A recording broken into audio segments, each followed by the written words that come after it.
Hi everybody, welcome back to Dress to Quest. I am Nathan, I am the DM here, and we are an actual play live stream playing D&D in the Ghosts of Saltmarsh setting.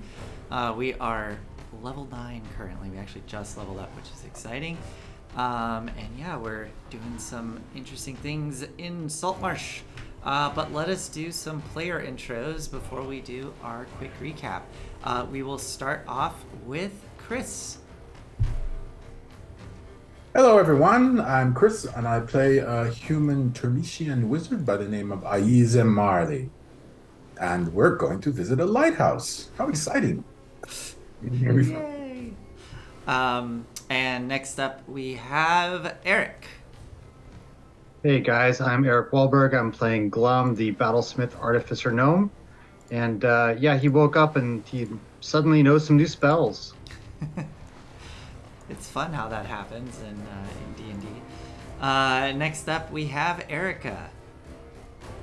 All right, hi, I'm Erica. I play Rin Swiftbow, Beastmaster Ranger, and yep, we all leveled up to level 9. And every game she summons a falcon named Bert. Oh, Bert. Bert has a pretty high kill count. It's impressive. Next up we have Space. Hey guys, I'm Space. I play Aspen, the Asimar Hexblade Divine Soul Sorcerer, and I really love Bert. Yeah, Bert's pretty nice. He is. All right, awesome. Well, with that, sorry, I'm doing some stuff on the side here. Still getting a little ready for what is to come. But with that, let's do a quick little recap here and then jump straight into the story. So, last we left off, our heroes had...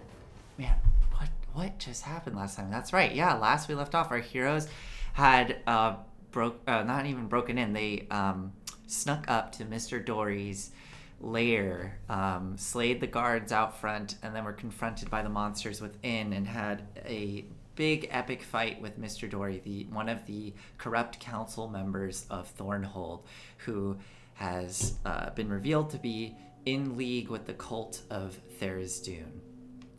Some wild shenanigans happen during the fight, with some water and some Looney Tunes style holes being formed in the ground. Highly recommend going and giving that fight a watch. There was some crazy stuff that happened.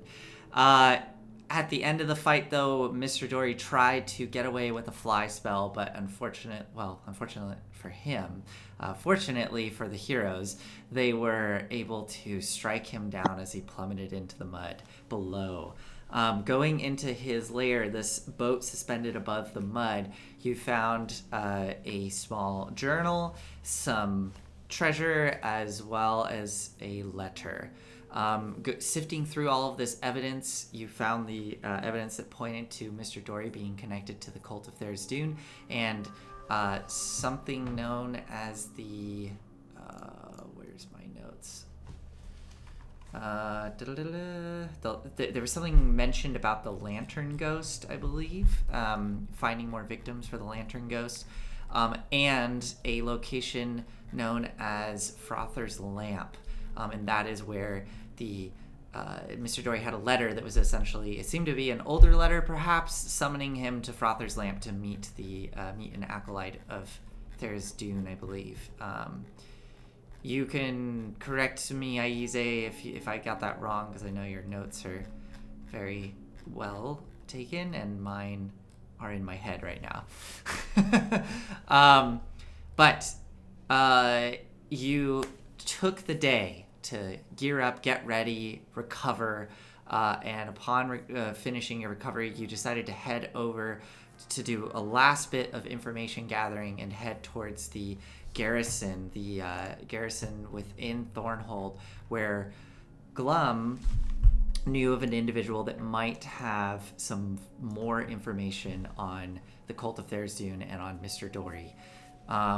Heading to the garrison, you sought out the captain there, which was Constable Jute.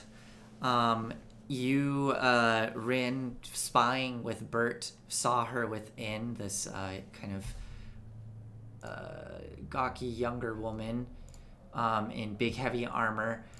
And you heard her speaking to her guards, talking about trying to figure out what happened to Mr. Dorian and who could have murdered him, and that she wanted to get in touch with council member Thornwell. But Aspen, you decided to try to lure her away so you could still talk with her. So you went inside, posing as a mother who had lost her child, and asked Constable Jute to come help you find your child. She agreed to do so with a slight caveat that maybe you weren't expecting.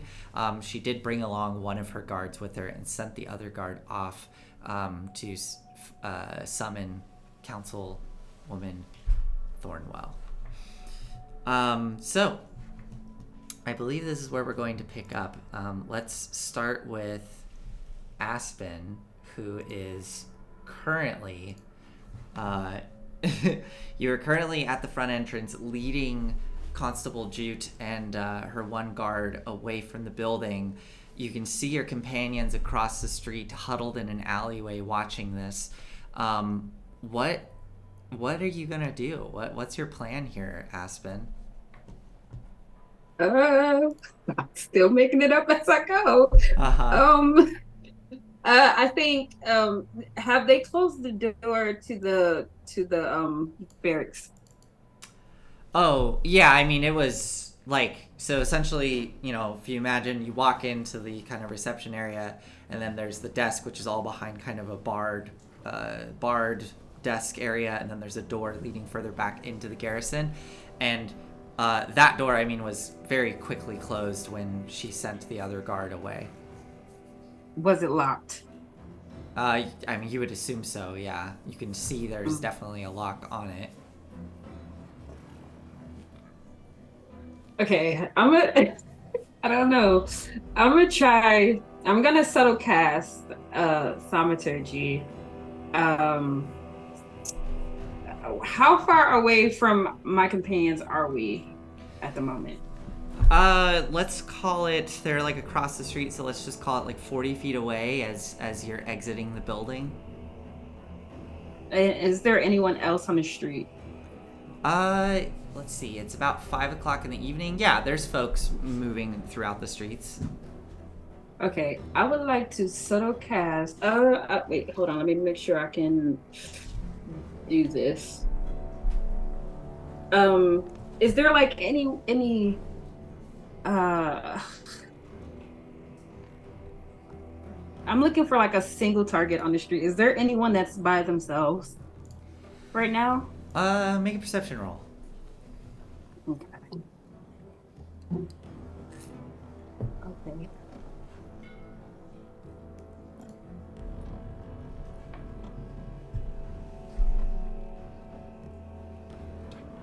23. 23? Oh, wow, you got a natural 20.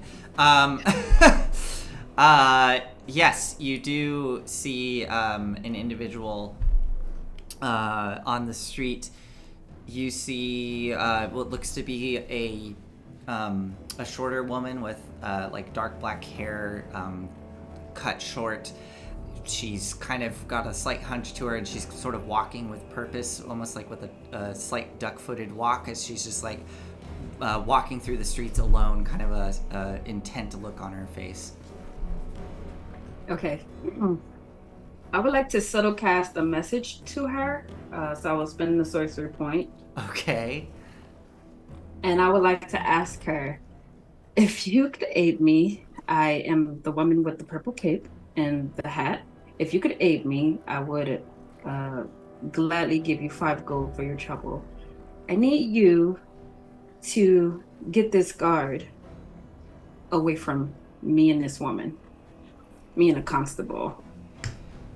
Okay. Awesome. Go ahead and make a persuasion roll with advantage, since you are offering the gold.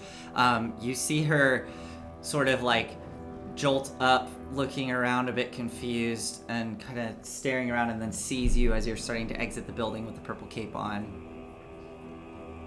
28. 28. And kind of looks at you, and you see her like mouth kind of moving. As she goes, are you talking in my head? I am. Okay. And you can hear me? Yes. 5 gold. 5 gold. Sure. Will you bail me out if I get in trouble? Yeah. All right. And she comes marching over to the guard as you're crossing the street. And as she approaches, she kind of like picks up speed, beelining straight for the guard. And just as she's approaching the guard, she goes, "Hey!" and slaps him across the face and just takes off running and starts running down the street. Let me see if she can get away. I'll give this guy disadvantage with the surprise of her just coming out of nowhere and slapping him. Okay, and is unable to grab onto her as she darts out of the way. Oh wait, actually I should do this technically be contested. Yeah, so she's able to dart away. As he kind of stumbles, hey! And starts running. Constable Jute sort of like stops and looks as this is happening, and then kind of looks to you and goes, No. You have to help me. My child. I need help. I'm sorry. Your man can handle himself, I'm sure. This town has gone to hell. All right, just catch her and bring it in. I'll be here in a minute. Just. All right. Yes, please. Show me where your daughter was last. You said daughter? Yes, I did. All right. Yes, please. And she starts to follow you as you see this woman just taking off down the street as the guard is just like chasing after her. Hey, stop you! And is trying to summon more guards to fall in behind her as she's just darting off into alleys. Yeah, I will bring her over to where everyone is. And I will kind of try to block her path so that she can't get out. Okay. So is everyone else, like, are you trying to stay hidden as Aspen approaches? Oh, not in particular. Okay. I don't know what. I was gonna say, in that case, like, as you're approaching this alleyway, Aspen, you're leading Constable Jute to this alleyway, and you see all your companions standing there, watching you. And Constable Jute sort of slows up and stops as you're leading straight towards that alleyway and kind of looks at the lot of you, all armed, all adventurers. Then Ayeze waves. She kind of waves, looks to you, Aspen. Do you know these people? Oh yes, they were helping me earlier. I lost my daughter around the docks, and they volunteered to go look. I guess they are back with their. Have you guys found out anything? She stops. She's not quite in the alleyway yet. She's probably like 10 feet away from the alleyway watching this. I send a telepathic message to Glum. Mm-hmm. You know this woman, don't you? Ah. That's a good point. You see her scanning all of you, and she didn't seem to notice you at first, Glum, and then you see her eyes suddenly drop low and make eye contact with you, Glum, and then she kind of scrunches her brow and then looks back to you, Aspen. And looks back to you, Glum. Glum, was it? No. I'm her daughter. You found me. Of course it's me. We need to talk. She looks back to you, Aspen. I think I see what this is about. Yes, all right. Everyone, go deeper into the alley, please. And she'll start to walk towards the alleyway. I'll send Scott to keep watch. Okay, so Scott will go out into the entryway to the alley. Yeah, I'll kind of be stealthing but peeking. Okay, make a stealth check for Scott as he sort of posts up there at the entryway to the alley.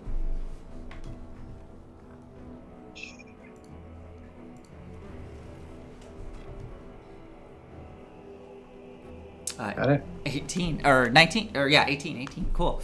So yes, Scott is being very quiet and kind of posts up behind a barrel there at the entryway to the alley and keeping an eye out as she comes walking into this kind of dank, dark, dirty alleyway, and sort of leads you all further back in, kind of around a slight corner to be out of sight of the main road and the garrison, and then turns to the group of you. All right. Glum, yes? I know you've been trying to get a hold of me. It's been difficult to have a conversation with the current state of things, but fortunately for you, the one individual that was making my life hell has recently perished. What did you want to Mr. talk Dory? about? Yes. I guess news travels fast. Especially when we're the ones that killed him. Okay, this is good to know. She kind of looks a little cautiously around at all of you. He's a monster. Did you not know that? Oh, yes, no, I'm just realizing now that I'm in a dark alleyway with all of you, and you left behind quite a mess. That was very formidable, what you took on. You know, the counts are all weasels. They're the reason that they put my friend to death for a murder he didn't do. Murders he didn't do. Yes, you're talking about the Lantern Ghost Killer, I assume. Yes. I'm terribly sorry about your friend. I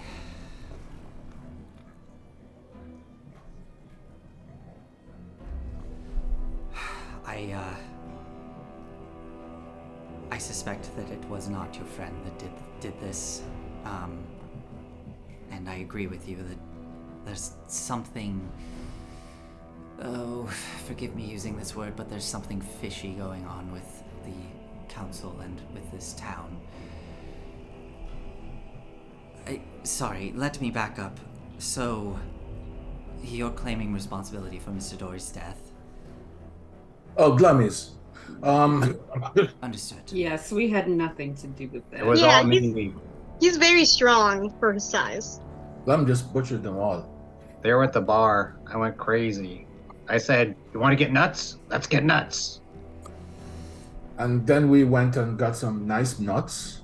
And Glum killed Mr. Dory. Really? Constable. And Let me I just- also lost my child too. Oh, okay. Aspen. Yes, you there, what were you saying? I just want to cut to the chase. There's a place we want to investigate. Something to do. It is related to something being rotten in Thornhold, or fishy, as you say. And we just wanted to ask you about it before we went to go investigate. Yes, you are welcome to do so. I would like to... I still have a job to do. I would like to at least bring Glum in to speak with Council Member Thornwell. She has asked me to investigate who brought Mr. Dory down, and once I find out who, to discreetly bring them to her. She would like to offer you something. She looks at you, Glum. She's been looking into Mr. Dory for quite some time, so you've kind of accelerated her. Well, you beat her to the punch. But if you can agree to meet with Councilwoman Thornwell, Glum, if you are claiming to be the one who brought down Dory and the rest of you apparently had nothing to do with it. Oh no, we did. We helped him. Well, see. I did. It's remarkable you've done all this and lost your child. Well, kids, Strategy. right?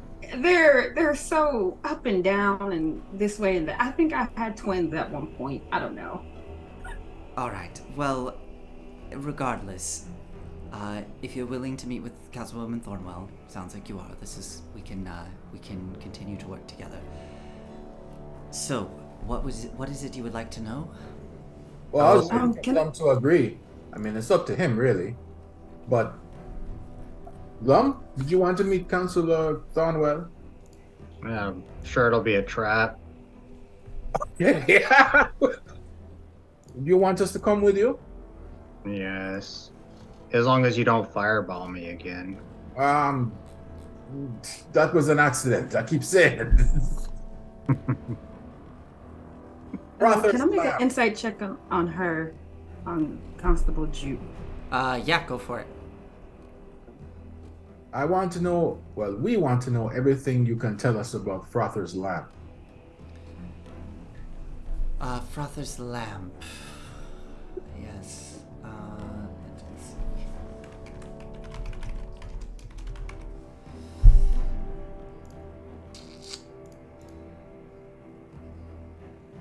And you have my assurance that we'll make every effort to minimize civilian casualties.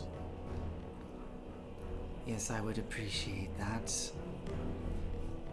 Well, Frother's lamp, I don't know what more to say other than it's one of the original structures of Thornhold. It's a decommissioned old lighthouse. It used to be a kind of a crown jewel of this city, but it fell into ruin when the original old city became neglected and turned into quite a slum. It's nothing more than a corpse at this point, slowly sinking into the mud. There's a lot of shanties built atop it and around the base.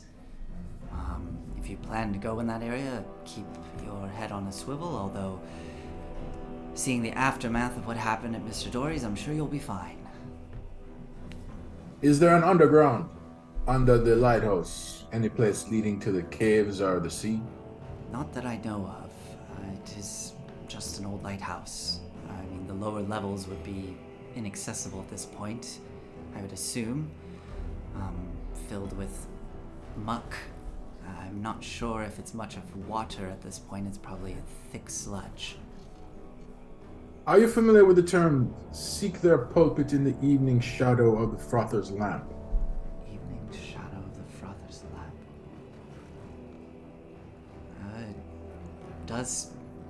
The lighthouse does cast quite a striking shadow when the sun sets.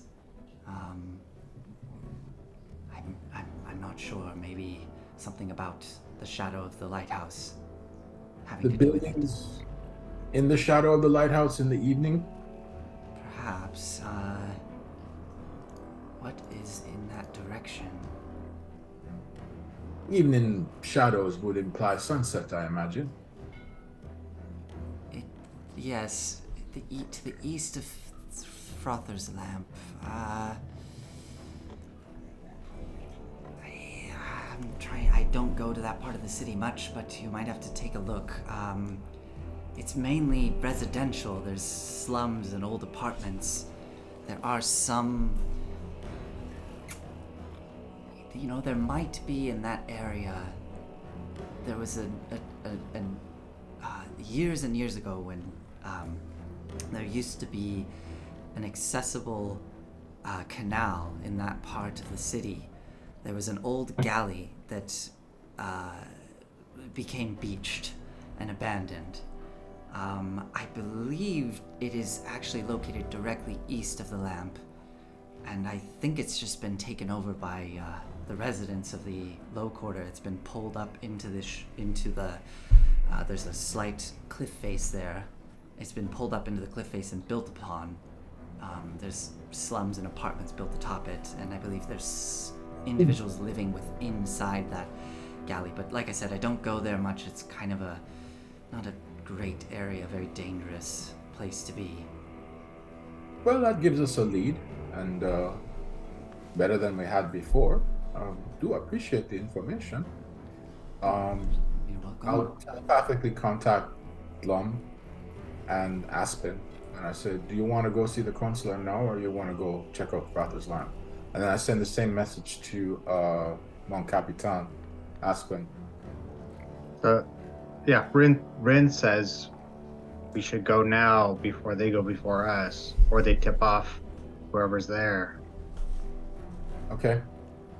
I'll. Yeah, I I'll- think we should go now. All right. Well, thank you for the information, Constable. Oh, for the record, what is your name?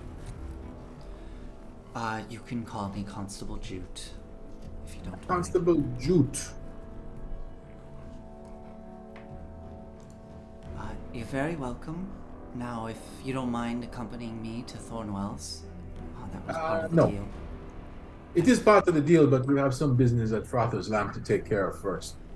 You have Lum's assurance that he will most certainly seek you out, and we will all go visit Thornwell together. But first things first. If I ask you nicely, please, will you come with me? I know that I cannot stop you via force. Oh dear. I look at Aspen and I say, Mon Capitan, she's asking us nicely. I saw what you did. You can walk away from here and I won't be able to do anything about it. So please, just as a courtesy, Thornwell would really like to speak with you. Then tell me this, Jude, because it wasn't just Mr. Dory that framed my friend for the murders. Who else? Who else can't we trust in this council? No one, really. Thornwell is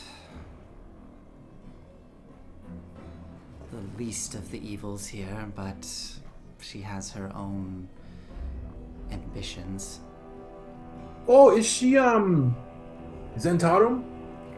I have no idea. I just know that she's very wealthy and very powerful, and uses that to get what she wants. Well, I telepathically linked to Aspen again. I said, we could always check her for worms. Okay. I just nod back to Ayuze. If this meeting is not going to be long and tedious, then we can go now. But do know that when it's time for us to go, we will be leaving. Yes, of course. As I said, I know that I can't stop you, so I appreciate you coming with me. Before we go, did you happen to find any evidence linking Mr. Dory to the Lantern Ghost killings?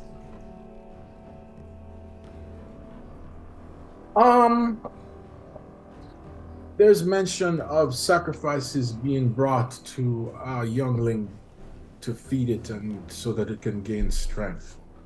I told you, he's a monster. What Love said. But bring the young one to the temple is one of the things that is mentioned here. I see. It is entirely, well, you know what? This isn't something we should be discussing in an open street in a city like this. Very well. If you'll follow me, please. And she will start walking out of the alleyway. Do you all follow? Yeah, I will. What do I get from that insight check? I got a 16. Oh, you got a 16. She seems genuine. She seems like kind of tired, like worn down, and just trying to, like, she's trying to work with what she has here. Okay. Yeah, that's what you get from that. Well, she asked us nicely. No one ever does that. It's usually, oh, come with us to Reds. Yo, come on our way or we'll beat you to death in front of you. And some nonsense like that. And it gets really irritating and makes me itch to fireball them. But she asked us nicely. I mean, come on. Do I see the lady with the guards? Are they like dragging her back by now? Uh, let's find out. Um, as you're going past the garrison, she leads you out onto the street and starts heading eastward towards like back further into the where you saw a lot of the more like official government looking buildings. You do see the guard dragging that woman back towards the garrison and through the door, and she seems she's not necessarily fighting it. She's kind of resigned, but she does spot you as you're walking past, and you see her like look at you and kind of like scrunch her face and start whispering, but she's far enough away you can't hear anything. And then you see the guard kind of like look down at her and shake her like to stop, and then she looks confused and is like whispering again, and the guard's like, "Stop it!" And dragging her through the doorway as she's like looking after you. Before we go, can I just turn to Constable Jude? Can you please release that lady? She had nothing to do with this, really. She was just a pawn. She did assault a guard. I will pay whatever I need to pay. Just let her go. All right. If you can give me 15 gold now, I'll let her go. I give her 15 gold, yeah. Okay. She says, "All right, one moment, please. Excuse me." And she goes and deals with it. Has the guard release her, and this woman kind of sheepishly looks around and starts to skitter off towards you, Aspen, as she comes like waddling up to you. "All right, I did it. Where's my 5 gold? Come on." I will hand her 5 gold. Takes Thank the 5 you. gold. Yeah, whatever. Great. Okay, bye. And she just runs off into the alleyways. I just yell out, "Don't slap any more guards!" Constable Jute rejoins you, and you are led towards Thornwells. 1 second. Let me just check something here before we get into this. You can talk amongst yourselves as you're walking through the city towards Thornwell's place. We might get some more information if she's rich and powerful as she says she is. Or she'll try and kill us. Well, in which case we'll take down another one of TD's minions. And that's why I'm going. I don't like them anyway. I gather that, Glum. Hey, Clem, I have a question. If you don't like it here, why do you stay? Out of a sense of, I guess I owe it to the people, the good ones that are left, to help them with my skills. Not to mention, this is a wonderful place to try out your material. Oh, that's what I meant.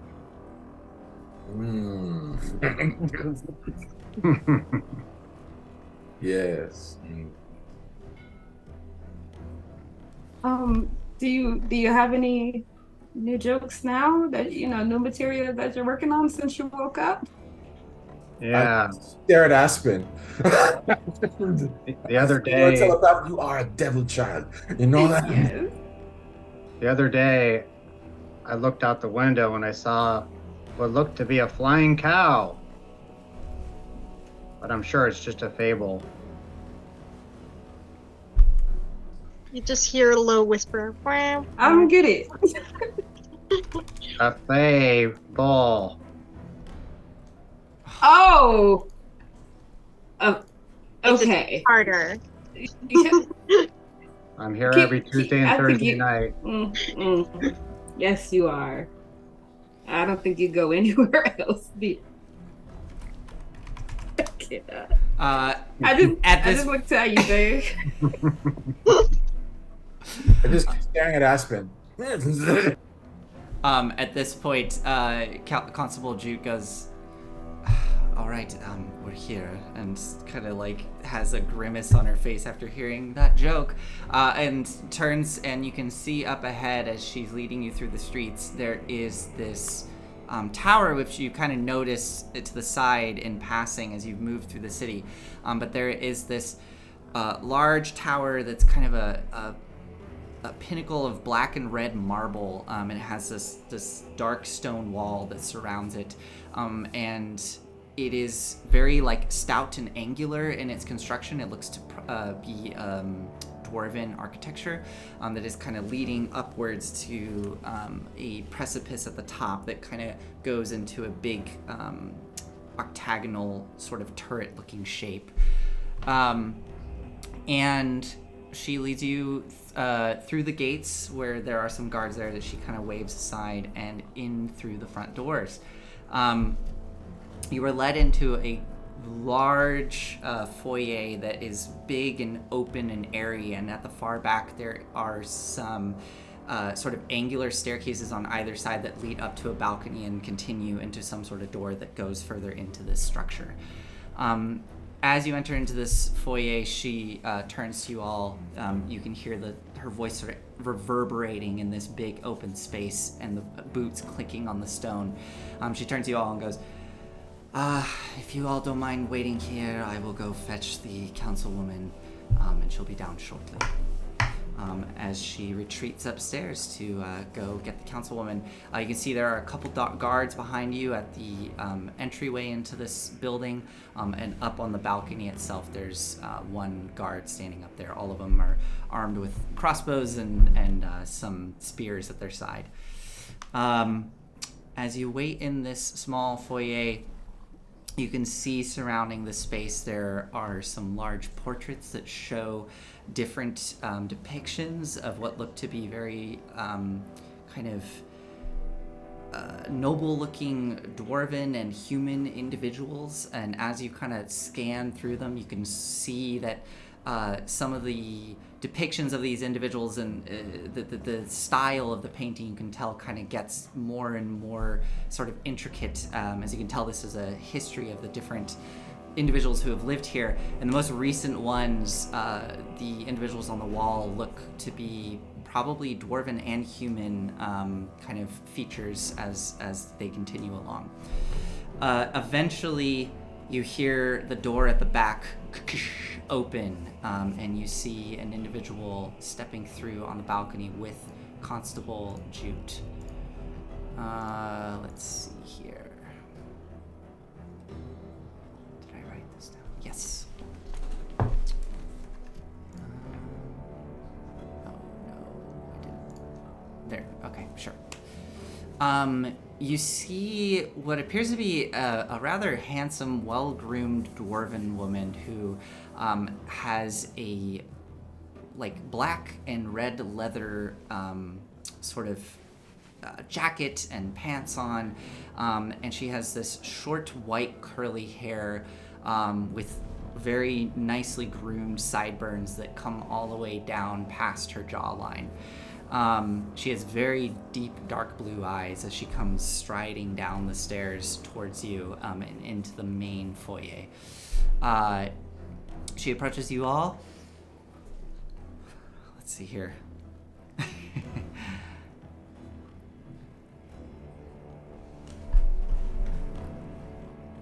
Well, lovely to meet you all. I am Councilwoman Thornwell. I've been informed by Constable Jute here that you are to thank for the demise of Mr. Dory. Is that correct? What are you talking about? I'm asking you a simple question. I will not tolerate fools. Now, did you have anything to do with this or not? Oh, we killed him, yeah. Good. This is good. Very, very good. Did you happen to find any evidence linking him to the Lantern Ghost killings? I believe he was behind them, and finding any evidence that will link him to this will allow me to bring his full operation down. All of those that were employed by him and every part of his business will be brought low and reacquired by the city. I look at Aize. I shrug. I've been making notes in archive, I pull a page out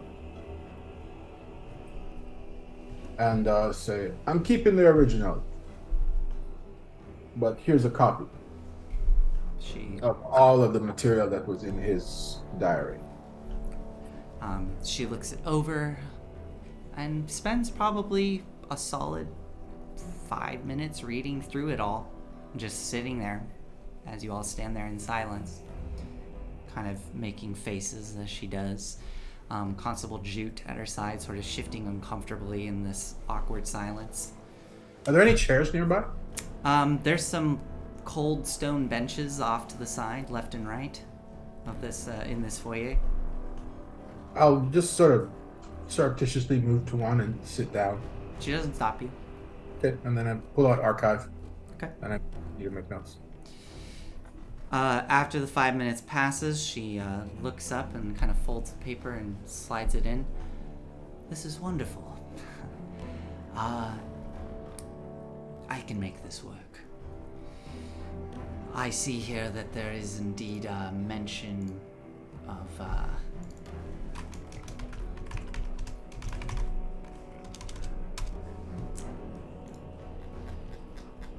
let me see here. I see that you found something. I'll Yes, I see that you found one of the. Now, what was your name? And she points to you, Aize. Oh, I am Aize Marley, a humble librarian and quartermaster of the Diora. But you really should be talking to her. And I point at Aspen. She's the captain. Well, Captain Aspen, I see here that your quartermaster indicated that you found a single piece of crumpled parchment, and written on it, I see that it mentions that this whisperer figure anticipates renewed lantern ghost harvests.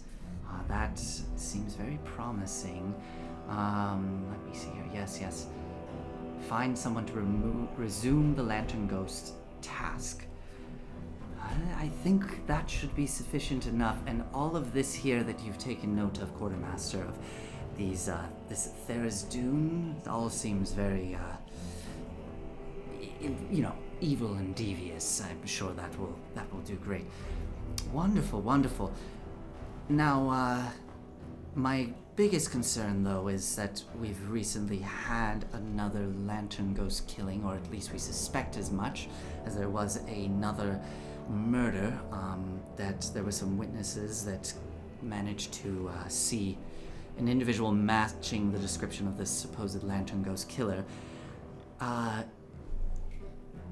If you could bring this to an end, wrap this up all nice and tidy for me, I would be willing to pay you for that service. I just looked at Aspen. I don't negotiate well. Yeah, she's looking at you, Aspen. That would be.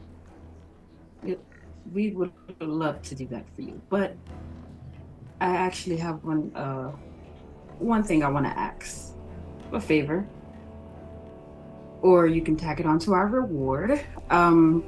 We need to get into the Thay embassy, and you seem like you know how to do that. So, if we complete this, will you help us get there? Yes, I could do that for you. They are challenging to work with. Getting into their embassy, we could go into the designated meeting area for diplomats and diplomatic relations. It is right at the front of the embassy, and the rest of the embassy is highly guarded. But I could bring you in as consultants. We are trying to arrange some sort of trade agreement with them, so perhaps you could pose as consultants to come in and finish up the final details of this agreement. I'm sure it won't go anywhere, that's fine. They'll come back with more demands and it'll just turn into a long, tedious meeting. But if you want to sit in on a long, tedious meeting, and pretend to be business consultants, and sure, I can do that for you. I look to Aize. Excellent. Is that okay with you? Oh, no, absolutely.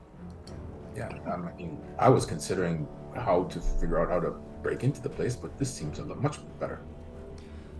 Okay, Nathan, I'll pretend that I didn't hear that part. But if you do this all for me, just don't do it while I'm in the room, please. Nathan, what was the name of my friend? Yeah, I thought I had put that in your guide. I was looking at your guide as I didn't well. see it. And it Yeah. was not in there. I'm terribly sorry for that. How about Archibald? Yeah, no, I do have it. It is, sorry, I have it right. Where is it? Oh, come on.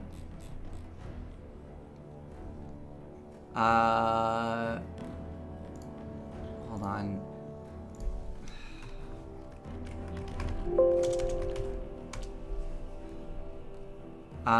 Oh, okay.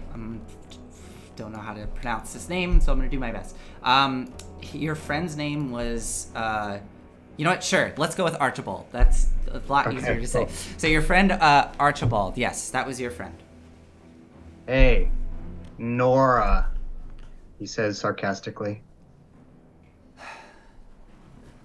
Yes. Do you remember the name Archibald? I can't say I do.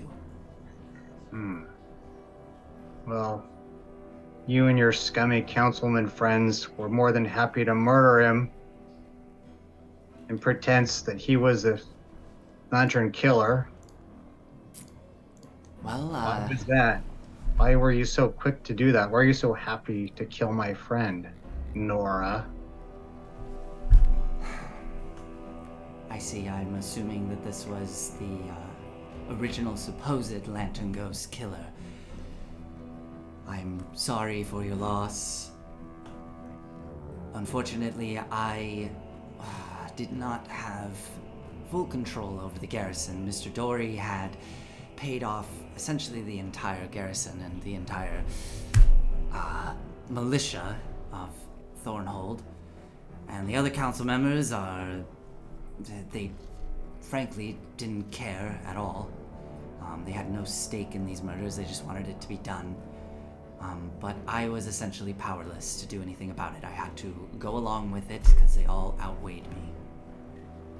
Can I try a meager insight roll? Yes, you can.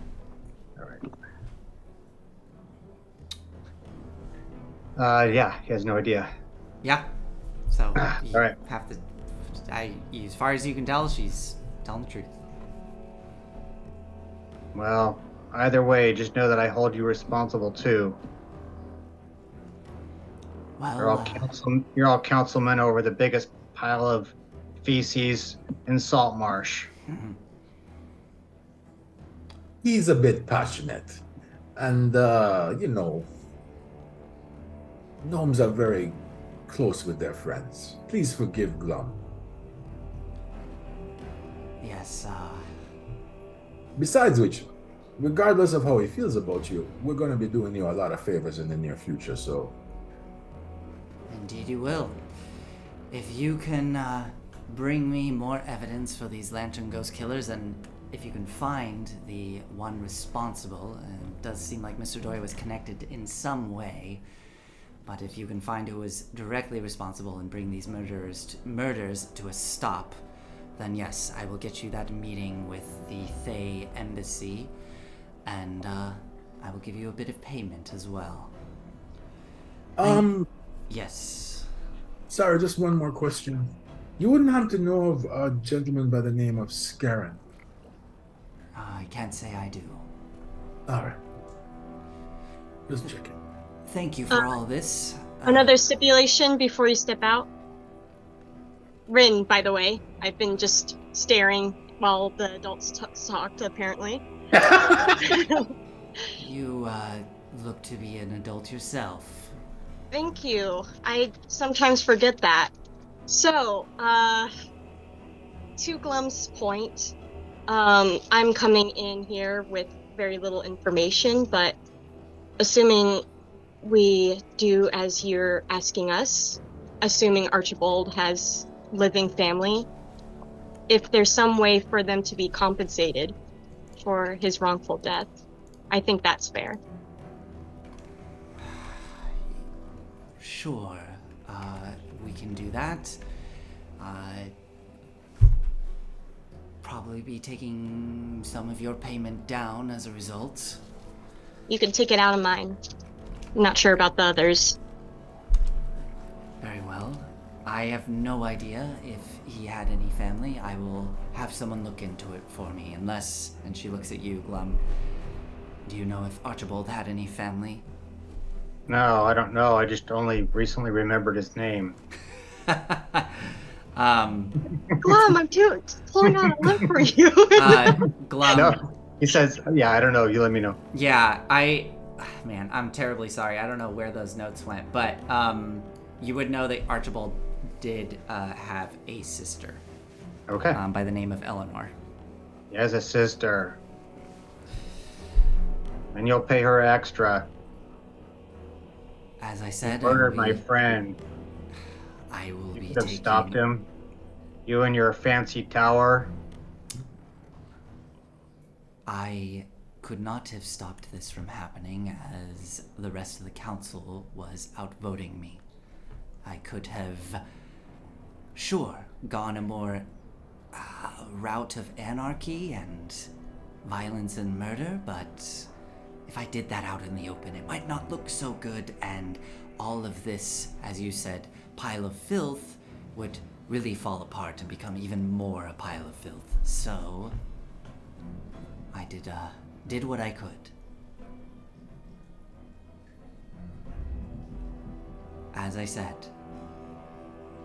I will compensate his family from some of your payment, and it seems that Rin here has offered, so wonderful.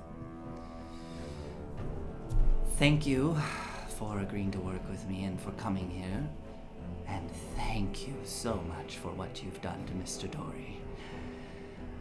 It's really, really helped me. You wouldn't happen to... Sorry, just one question. And I'll say,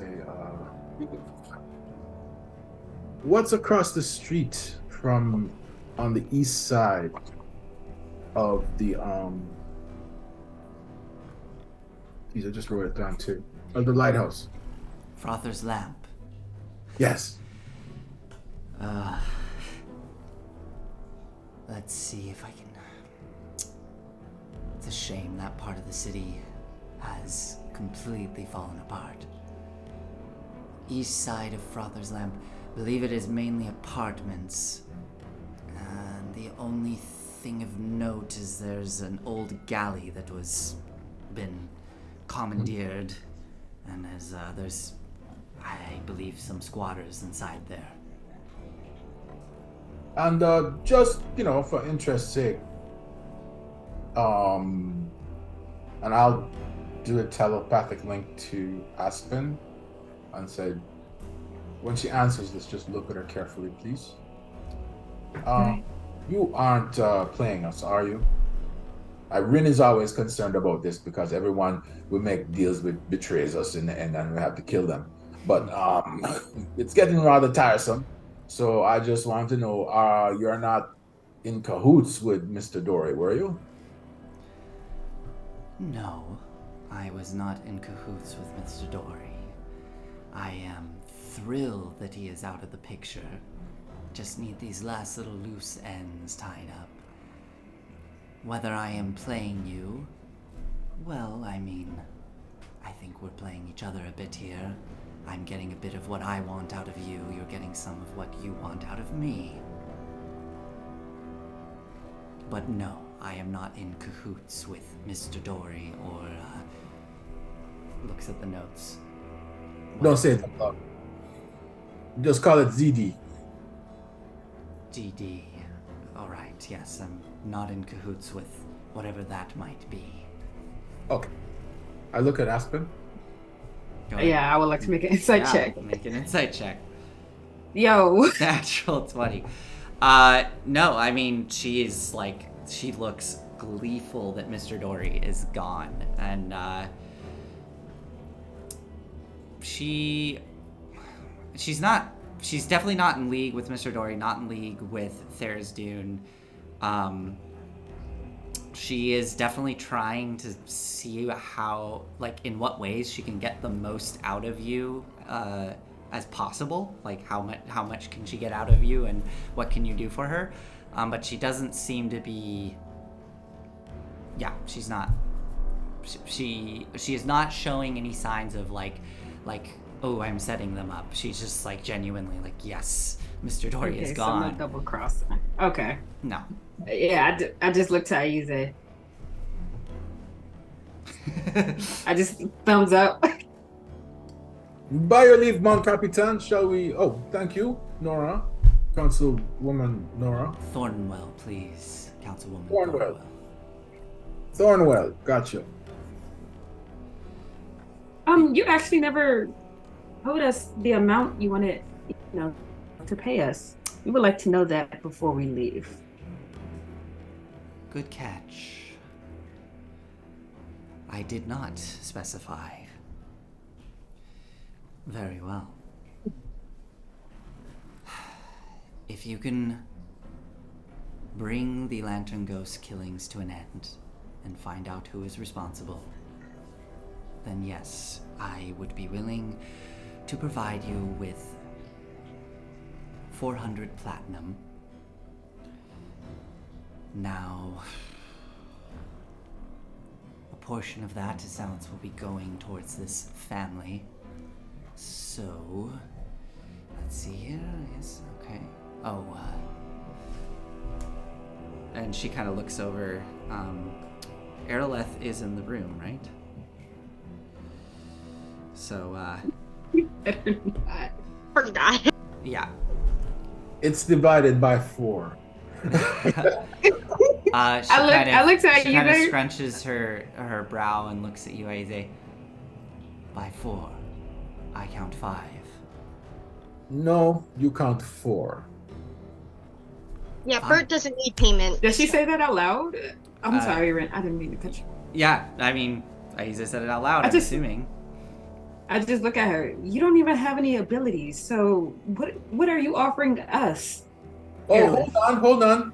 We don't need to dwell on it. The poor girl has been through a lot, and nothing that anyone here needs to know. Let's just say that it will be divided by 4, and we will take care of Erlith ourselves. She's seeming to become very uncomfortable and is like, you can see like, almost as if like words are catching in her throat as she's trying to speak up, and it just kind of, her throat seizes. Councilwoman Thornwell, fine, 4, I don't really care. Very well, then you'll be getting 300 platinum and 100 will be going towards the family. Wow. I just looked at Aize. Is that a lot? Is It's that a lot of money? gold pieces. It's not as much as we got for this Saugen job, but yeah. I'm It's assuming this family will be set for life with 100 platinum pieces. We will take the remaining 300 platinum pieces and we will divide it by 4. Hey, Nora, I have an idea. Please don't. Councilwoman Thornwell, please. Oh, please don't. How about someone kills you and we give 100 platinum pieces to your... Well, I think it's time for us to go now. Yeah. So with the Frother's lamp, yep. Let's go. I grab a glum and I race out the house. As she's pulling me away, I say, "You want to get nuts? Let's get nuts!" And I pull up. So, as I'm being pulled away. You pull your crossbow out? As I'm being pulled away, it's a little bit okay. of flourish. She definitely kind of tenses up, and you see as she sort of raises a hand and some more guards start to spill out from alcoves that you didn't know were there. But you're being pulled out. All right, have fun. We're leaving.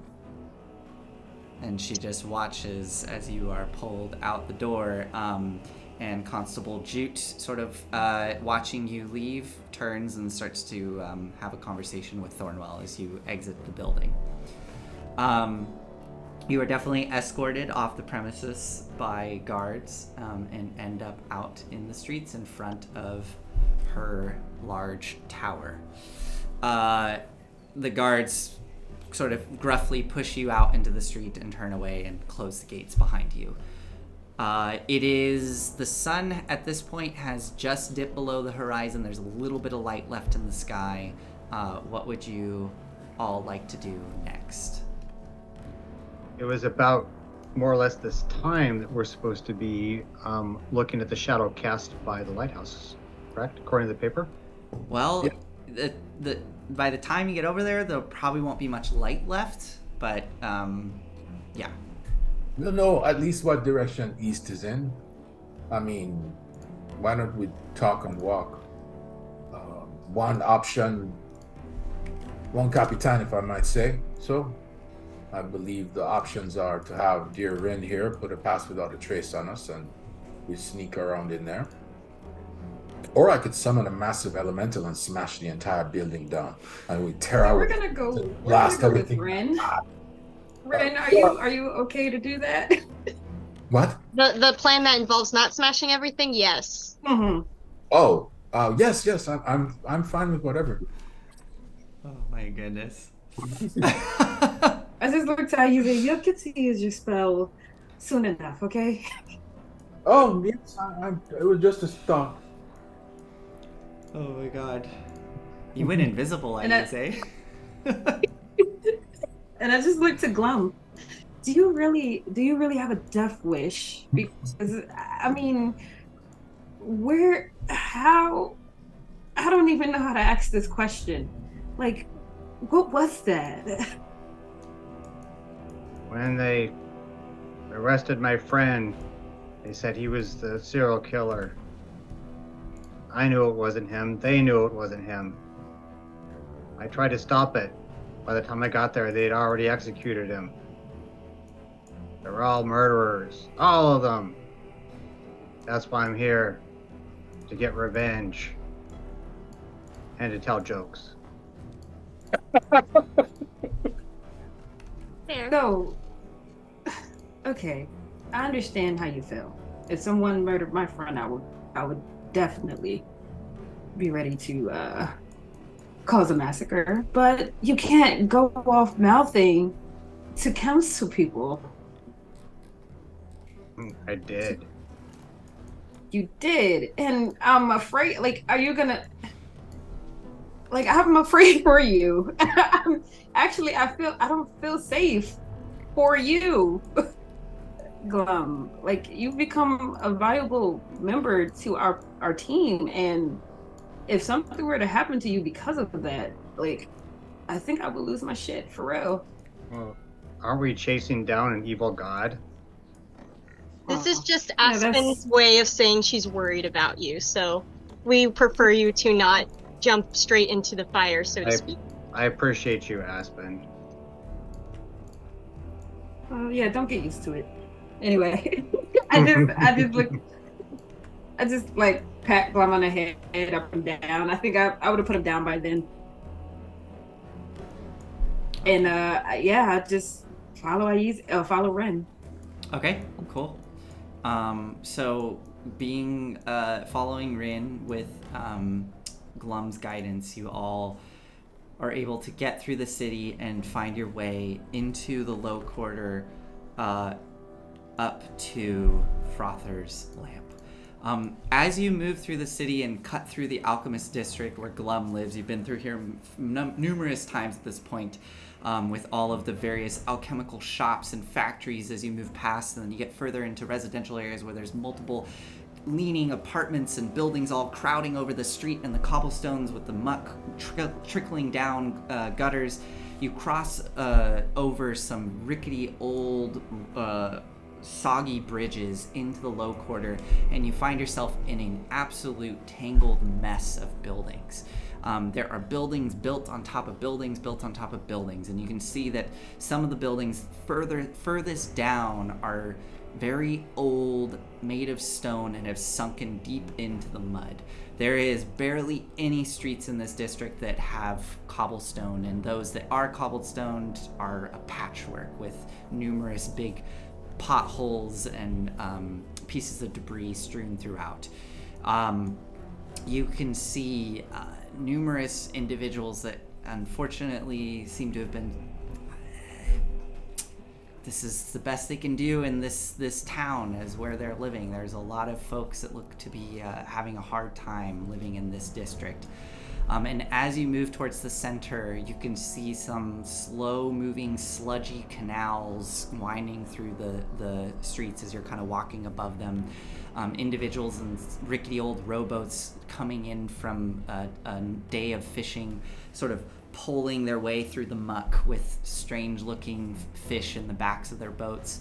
And eventually you get to the base of this ancient stone lighthouse that just rises up before you at an odd angle. It seems to actually be leaning to one side, and there is not a speck of light up at the top, but you can see multiple little shanties built all along the base of it, kind of extending up a bit into the tower itself. And it looks like there are even individuals that are creating homes at the very peak of the lighthouse as they retire for the evening. As you arrive here, there's just the faintest bit of light left. As you look out west, there is a very, very thin band of light on the horizon, but the sky essentially at this point has become a deep purple blue.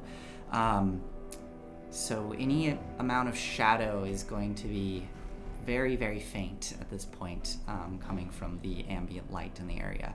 But you are at the base of the lighthouse. What would you like to do? Turn and face east. Okay, yeah. Looking eastward, you see the lighthouse seems to have been built almost like, like a town square. There's a road that kind of goes around the circumference of the building, and as you circle around to the eastern side and then turn and face that direction, you can see that there is a small sludgy canal that is on the other side of the street, with some small structures kind of poking up from the other side of the wall where it goes down into the canal. These little homes all seem to be built on stilts, sort of into the canal itself. And across the canal, you see multiple, looks to be rickety apartment buildings that are built atop some sort of old stone structure underneath that is sunken into the mud. And at the kind of center point of this collection of buildings, you can see what looks to be the bow of an old galley that is down in the muck of the canal. And the galley itself extends back into that old stone structure, which is kind of at an odd angle. And it looks like at some point individuals had pulled the front half of this ship up to the base of that old stone structure, and through numerous pieces of wood and whatnot, they've affixed it there. And the deck of the galley goes to what looks to be a set of double doors in this old stone building that is half submerged in the muck. I'd like to use an investigation roll to see if there's anything other than the obvious you just described in the area's potential entrances or other clues. Okay, if you're surveying from a distance, that would be more of a perception, but if you want to do investigation, you'll have to kind of scurry up to the location and, get a bit closer. I'll move up. You'll move up? Okay. Are you going to go, out onto the deck of the galley or somewhere else? First outside the deck, around the base of it, and then I'll climb on the deck. Okay. So Glum scurries across the street in that direction, and Glum, as you come up to the edge of the canal, you can see across the canal is the galley. Leading to the galley from the street is a rickety bridge that kind of cuts across the canal to the very tip of the bow of the ship. From this angle, go ahead and make an investigation roll.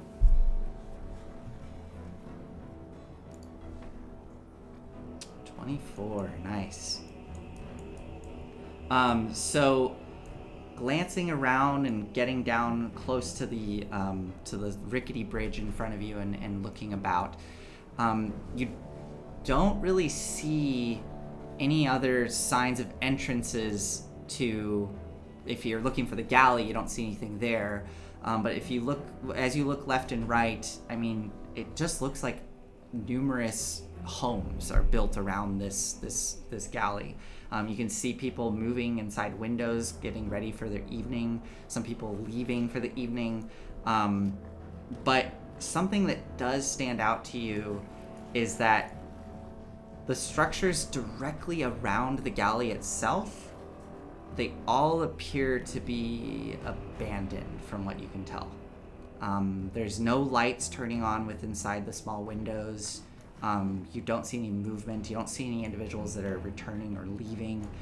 Everything directly adjacent to the galley seems to be abandoned. I'll head back to the group. Okay.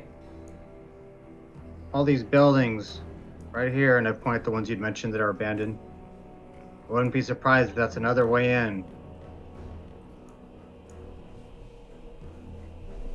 Are there people in the buildings? No. They're empty. That's odd. Yeah, exactly. Everyone mentioned that it was a shantytown. Well, there's those big double doors that are very obvious. So a shantytown around the galley attached to a building with big double doors. I turn back west and look at the lighthouse, perform a mental calculation, Okay. and determine what exactly would be in the lighthouse's shadow precisely at sunset. All right. I would say make a nature roll.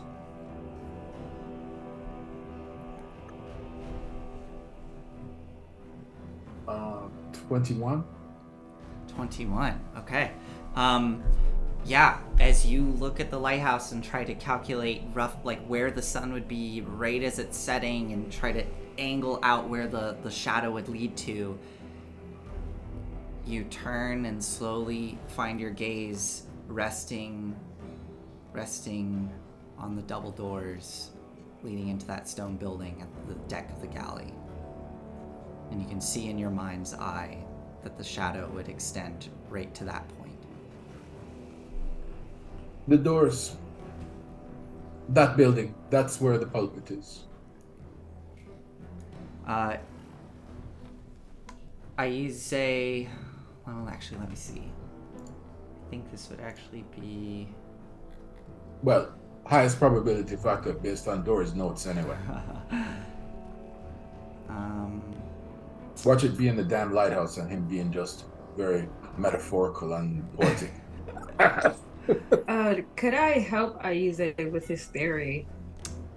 Yeah. What do you want to do, Aspen? I want to use my free casting of daylight to cast it at the top of the lighthouse, kind of at the back of it, to see where the shadow leads. Daylight is like you fully create like a big sphere of light. 60-foot, yeah. 60-foot radius sphere of light spreads out from a point you choose within range.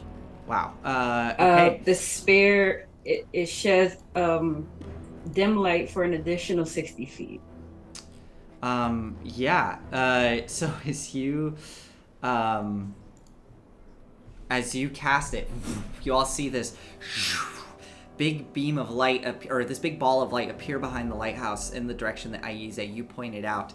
And as it appears, it does indeed cast a shadow from the lighthouse, and you do see that the shadow of the lighthouse creates almost like a perfect little point, like an arrow that leads directly towards those set of double doors.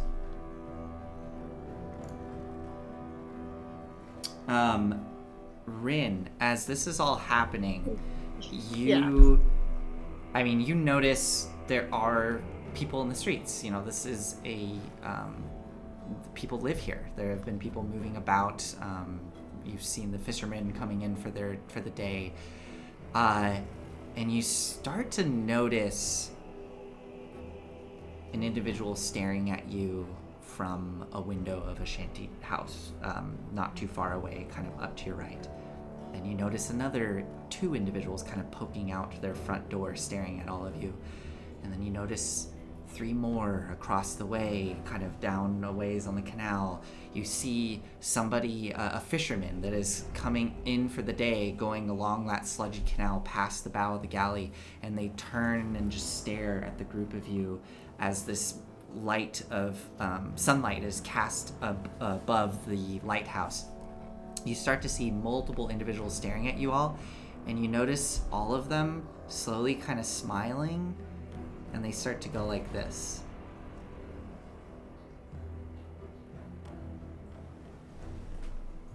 Oh no. I suspect the Whisperer is in there. These are his minions. Hey, I thought we were going to be discreet. I was trying to help. This is ball of light. the thing, smart things to you. I'm sorry. While they're talking, I want to cast Pass Without a Trace. Okay, so shadows cling to you all. All of your movement becomes quiet, but you are still standing there on the cobblestone street, like the rough cobblestone street. Still very much out in the open, but you do have the Pass Without Trace on. What do you all do? Okay, 2 choices. We're going up there now, or we're getting the hell out. What are we doing? Well, we're here. And we are surrounded and have exactly no advantage. If we come back later, we'll probably be surrounded and have no advantage. But at least we know what we're dealing with. Yes, there's inside that building is a nest of monsters. I truly believe we are, stronger than we were yesterday in more ways than one. But I feel like a lot of what we did was also luck. And I would want to rest up, especially with the spells, but majority rules, we don't have a lot of time. I am fully spelled. I haven't cast anything yet. Anyone else need time to rest up? I'm fine. Look at Glum. We could die now or die later. I look at Rin. I believe you just cast Pass Without a Trace. Mm-hmm. How are you for spells otherwise? Well, can't be too sneaky then, but let's just go then. Might I ask that we enter surreptitiously, and I need 60 seconds inside a enclosed space. All right. Either you or Glum can lead the way. The captain and we don't do that. Yeah, we don't do that.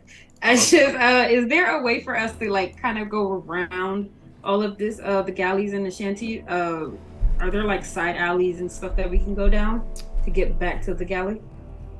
So you want to dart off and then loop back around, or? Yeah, because that light will stay there. It's for an hour, so okay. We can.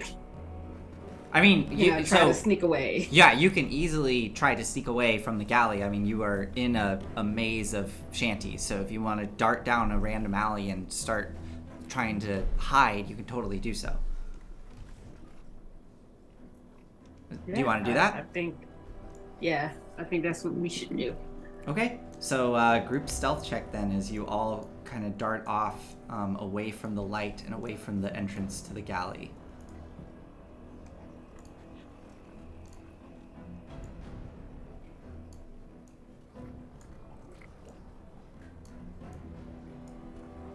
Well.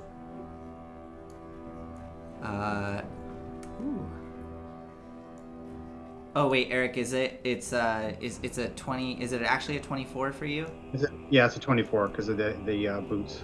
Understood. And then Scott. Mine is a 21 with the plus 10 from the pass. Oh yeah, so in that case I have a 34 and 22. Oh my god. Okay. Because Pass Without a Trace helps. Wow. Wait, okay, so, wow. Okay, yeah, so you all very silently dart off. Oh, let me see what Aeroleth gets. She is following along with you. I forgot. I know. Yeah, she's fine. She gets 24 as well. So you all very quietly disappear into the surrounding neighborhoods, and very quickly, Rin, you realize there's nobody was able to track you, and you find yourself in a quiet alleyway with nobody around. What would y'all like to do next? Look to Aerolith and say, Viskulug, you in there? Or Viskuleg?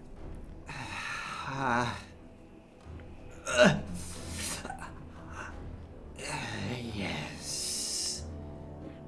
Any suggestions as to the best place to find the Whisperer once we break in there? I would look for somewhere with water. Besides it. That's the best I can offer. I will be coming to you, though. It looked as though I might be able to swim up through those canals. Oh, I good. will be searching under the waves for another way in. Oh, be a good fella and do that. We all have water breathing, so how long will it take you to search? It's hard to say, but I will be searching and keeping an eye on you. It would be better. Oh well. Just checking. Thank you. You're welcome. Oh my god. I really... Now, I could summon an earth elemental and bash our way through the wall, so we don't need a door, but there's nothing quiet or discreet about that. I know, Rin, I know. And, or I could summon a water elemental, which is much more discreet. Do you really want the earth elemental? Yes. Okay. But it's really matter. It's just a matter of what is needed. The problem, earth elementals are quite large, I believe, and you know, if we're going to be wandering around in small corridors and crap like that, they're not good. Unless, oh, actually, let me look. Is this stone worked? That the building's sitting on? I'm assuming that it's like your typical city and it's all work stone. Oh, the stone you saw? Yeah, I mean, it essentially looked like there used to be some grand, like, estate or something that sunk into the mud, and those set of double doors probably used to be a balcony entrance. Yeah, you can't earth walk through that. If it was natural stone, then he could walk underneath us. It's just that it takes 60 seconds to summon an elemental. I can't do it if we're in the middle of a fight. I have to do it ahead of time. Okay. Are we going through the front doors then, or are we going through the way we discovered through the Well, I'm thinking entrance? Plum's idea was to poke around and see if we could find another way in. Was it not, Plum? Yes. Okay. The shanties. There's no one in these. Or at least no people. Okay. So you all want to sneak up through the alleyways, through up to the shanties next to this building and on top of this building, and see if you can find a way in. Well, first thing first. I take out my quilt, Mm-hmm. and I start draw a circle on the ground. Okay. I'll take my canteen and pour water into the palm of my hand. Okay. Then use a cantrip to shape the water. And actually, I'll use a shape water cantrip. Okay. And use it to inscribe the ground that I've marked. And then I cast Conjure Elemental Water. Oh wow, you're okay. So you're gonna conjure a water elemental right here. Cool. So And I let the words of meted rhyme conjure forth the aqueous spirit of this mortal clime. Rise. And this elemental form, sort of humanoid in shape of water, just comes gushing out from the symbol. And you can see sort of these little faint motes of light that appear roughly where the eyes would be, sort of a faint icy blue as they stare down at Aize. And it speaks something I don't think any of you understand as it sits there. I know that you're probably going to be angry about this, but two things I want to point out. One, be assured that I will do everything in my effort to make sure you survive this experience. Please don't kill me. And the other thing is, here, I'll just pull out 50 gold pieces and say, look, it's gold. You can't get that on the elemental plane of water, right? And I'm going to give this to you, all right? And I just drop it into it. Okay, you drop it and it sort of looks down, back up at you. Make a persuasion roll. I look to Aspen and say, help me, Captain, help me.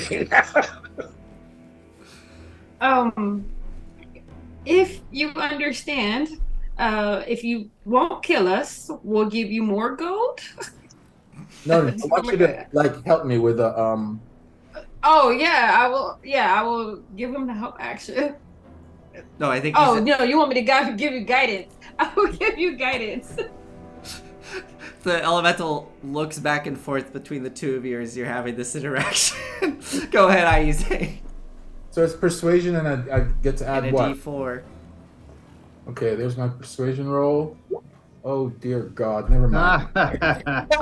It looks down at the pile of gold, looks at you. How much gold did you put down on the ground? 50. 15. Okay. 50. Oh, No, 50. 5. 50. Okay. It just sort of slurps the gold up, which starts to spin inside of it, and then it just. And all the gold goes and shoots out of its arm and just against the wall of a shanty and down an alleyway as it just and then it turns and looks at you, but it's still in your command. Yes. That was really cool. So you can try to go collect that 50 gold if you want, but it is sprayed out down an alleyway. You're gonna leave it? Okay, awesome. Some really lucky people are gonna find that. I can't make this any better for you, all right? Just remember. You just hear this like torrent of waves and water crashing inside of it as it's trying to speak with you, but it falls in behind you. All right, and one other thing. I named thee Charybdis. Can you put that in our Zoom chat so I can see how it's spelled? Sure. Excellent. And as Aize says that, and you all start to head out back towards the galley, we're at about 7:30 here, so I think we should take a break. As you all skirt off in the direction of the galley to find a way inside. Female designation. For the elemental? Yeah. You Okay. want me to put it Zoom chat? Yeah, that would be great, just so I can see it spelled out. Awesome. Well, we will all see you here very shortly. We're just going to take a 5 to 10 minute break. Anybody want to plug anything before we go on break? No, I mean, I guess real quick, I'll just say if you guys like jokes and puns and Dungeons and Dragons, I'm guessing the third one you do. Check us out on TikTok. It's Dad Jokes and Dragons. Erica and I are both in it, and people seem to like it, so check us out. Yes, indeed. Take a look. There's some really good stuff on there. All right, awesome. We will see you all very shortly. Thank you for joining us, and we'll be back here soon. Bye.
Hi everybody, welcome back. Let's jump right back into it as our heroes are getting ready to sneak along through the shantytown up to the entrance to whatever this may be, the deck of the galley leading into the sunken stone building.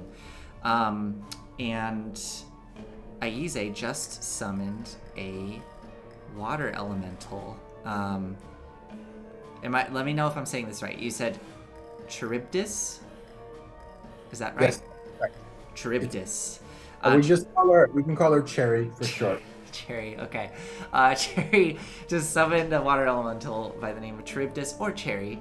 And as you all stand in this muddy alleyway getting ready to head off towards the shanties, what is it y'all specifically want to do? Oh, did we lose somebody? Let me... where's my...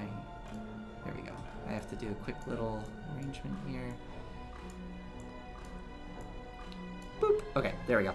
Yeah, so what would you all like to do? Before we leave, Ren casts aid to Aspen and I'm trying not to say Volric. Glum and Aize. I had to catch myself there. Yeah. Okay. I have the power. So you got 5 extra hit points to 5. hit point maximum. Cool.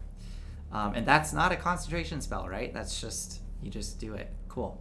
It looks like it's just, yeah, action, so. Okay. Very cool. So what what do you all what's the plan? What are you all doing? You know that there's the deck of this galley that leads to a set of double doors in a sunken stone building. And there are little shanties built all along the top of that sunken building and kind of around it. And it seems that the Glum noticed that all the buildings around it seem to be empty or abandoned. I think the plan is for Glum to search to see if there's another entrance to the building. Through the shanties. Okay. Shanties. Okay, well, I'm assuming, and do you all want to try to stealthily make your way over to those shanties? Okay, so another group stealth check for me, including for Cherry. And we talked on break. Aize, you said you want to have Cherry sort of squash down and blend in with the puddles and the muck in this area so she can have advantage on this. The rest of you do get a plus 10. Mine's a 15. Okay? I got a 16. Do you want me to roll for the elemental? Yes, please. I don't know if she has. And Glum got a 20, I think? Yeah, 26. So it's not an advantage, right? It's just not a disadvantage. Straight roll, that's right, yeah. The 16 plus 10, 26. 26, okay. Scott only has a 14. Okay. I don't see any skills for the elemental. You would just roll a dex roll then, at advantage. Natural 20? Nice, okay. That counts as 2 successes. Okay.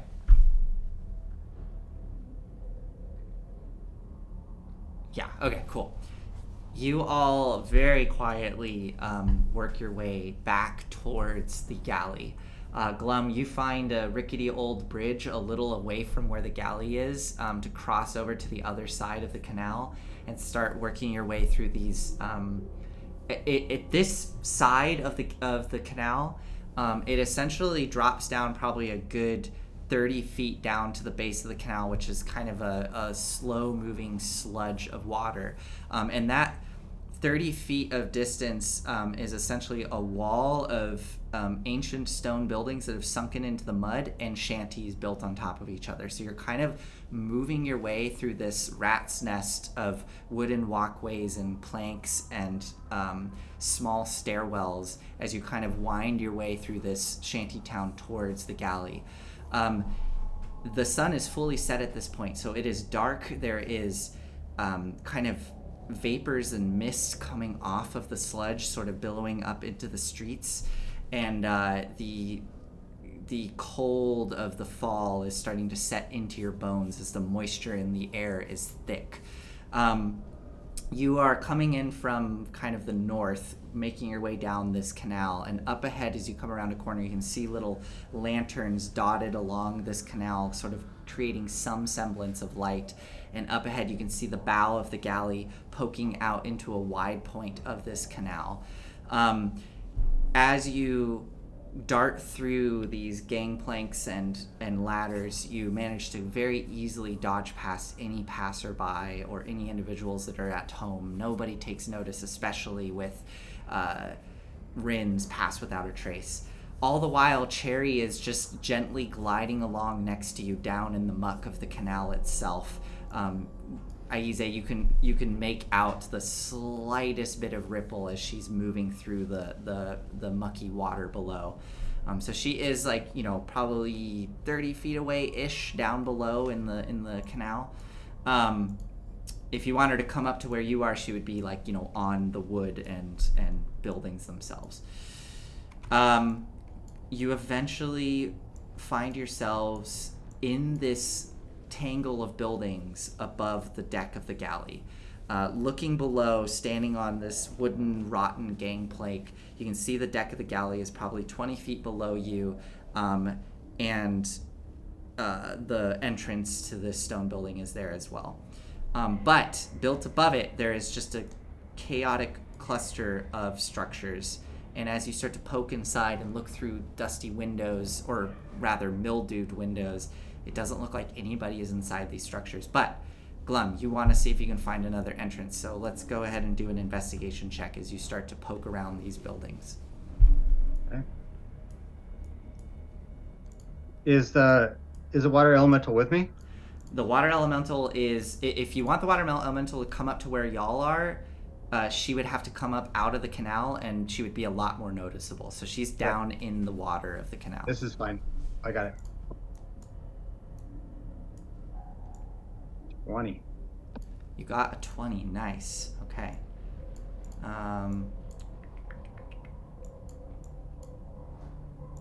right. Let me...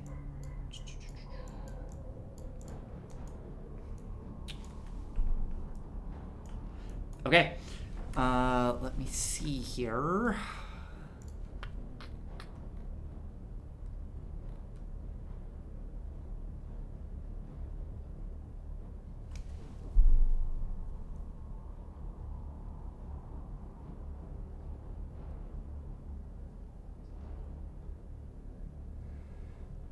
Okay.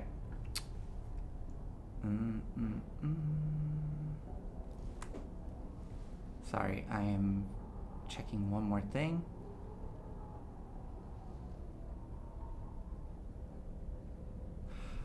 A 20.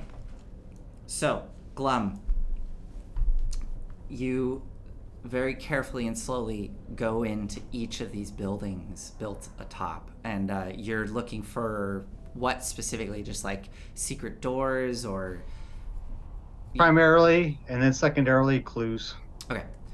As you go through each building, you do indeed find that these buildings look to have been abandoned for quite some time.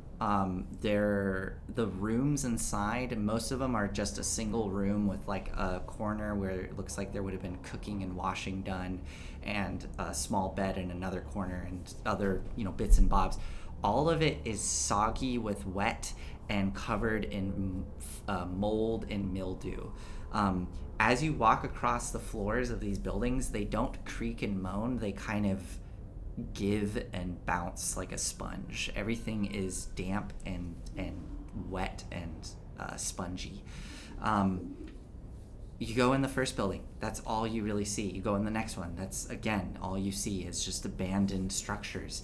Slowly working your way south towards the galley itself, until eventually you end up in a kind of larger building that seems to have maybe been some kind of shop at one point that is completely abandoned. And as you are walking through this entryway of this shop, kind of past the counter, you feel your foot sink probably a good inch to inch and a half on the soggy wood below you. And you get the sense that there is there's like a lot more space below you than in the other areas. Like there's probably a hollow or something under the floorboard where you're standing. I will put my hand crossbow on my belt, and I'll pull out my sword, and I'll start to carve into the floor and see what I can kind of puncture and open up and look beneath, if that's possible. Yeah, without even making a check, you can do that. The wood is waterlogged, so as you slide the sword in, it kind of just like slips in without much resistance, and you start to peel away this wood, and little like flaky bits of spongy wood start to come off your sword. And yeah, you can literally just reach your hand down and start to pull apart these boards that just kind of crumble in your hand, revealing underneath there is indeed a hollow, and below that, which probably used to be the tiled roof of the stone structure that the galley led into. So you suspect that you are directly above that entryway where the roof would have been to the double doors. And as you kind of step down onto the roof, you can hear it kind of give a little with the weight of your body, and with a slight tap, you can hear that there is space underneath this roof. So you would have to probably, if you wanted to, you could try to dig into the roof itself and see what's under there to get to where those double doors are. Okay, and so my guesstimation would be that I could, if I was to carve through the roof, I would then be looking into whatever's beyond those doors. Yeah, you would be looking into the entryway of where those double doors are. Okay. And I'll say this, with a 20, like, you would have done, some thorough investigation of this area. You didn't find any other entryways in. This seems to be, it seems like it's just a one-way entrance into the... I'm going to skitter back, and I'll truncate it by basically relaying all this information to the captain and my crew. Okay. Or my fellow crew. Yeah. Okay. Nice. I will suggest that we try and make our way up there, and then try and make an entrance above rather than just busting the door down. Okay. Yeah, we'd do that. Okay. What are you going to do with Cherry? She is down in the canal, so she could try to, come up to where y'all are. She'll have to make another stealth roll, but not at advantage, to come up into the catwalks where you all are. Can you use perception to make sure that when she moves, the least number of people are capable of observing her? Yeah, go ahead and make a perception roll.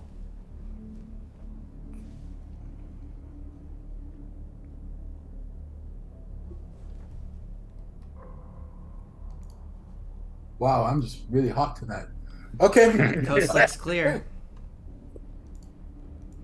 All right. I told those members of the group, okay, I'm going to call Cherry up to come. If there's something else I could help with, we don't have to do it this way, but I could send Bert out to sort of swim, fly close to the canal to make it look like him coming up is what's bringing up the water. Sort of dipping in. I'd hate to send him through the muck, but that could make the illusion. If that's something I could argue for doing. Cough, cough. Sure. You want to? So is what you're thinking is that his he flies close by the water, almost like his movement will create a wake.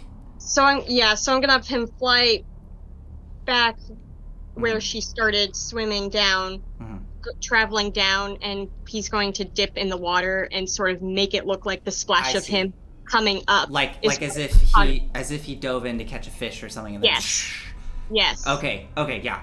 Yeah. Sure. Yeah. Just to let her to kind of disguise her exit out of the water. Yeah. Okay. I'll let you do that. So Bert flies down and into the muck. Is Bert Bert's like a creature with all the things that creatures have, right? Yeah. Can you have Bert make a con save for me? Poor guy. Alright. Wait. Sorry, the table looks different since, you know. Oh no, here it is. Sorry. It's okay. There we go. Okay. Good to know. Okay. Cool. So Bert pops out. Aize, go ahead and make a stealth check. I'll give you advantage for Bert helping out with this. Thank you, Rin. Better be worth it. Second roll. Wow, I'm just not doing well today. It's 11 out of 4. 6, sorry. 11. Okay. So as Bert pops up out of the water, Cherry, like a almost strange pseudopod, trying to stay as low and small as possible, but she is large. I don't know if I didn't make this clear. Like she was like towering a good 8 to 9 feet above Aize. She is a massive water elemental. So she does her best to look as small as possible as she snakes her way up through the various catwalks and gangplanks up to where you all are, and is now just this kind of long, snaky puddle that's trailing behind you all. Yeah. That's what happened. She's now with you. What would you all like to do next? Follow Glum back to where he found the roof of the building. Okay, easy enough. So, Aspen, as you follow Glum through the catwalks, and eventually Glum opens a small door and leads you inside the entryway to this abandoned shop.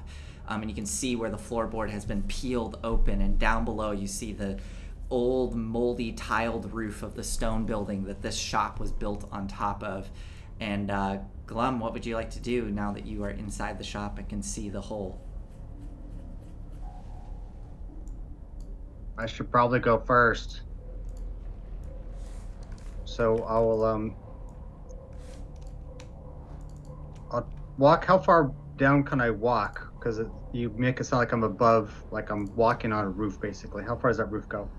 So dropping down onto the roof is like, it's like a crawl space, right? It's like 2 to 3 feet down.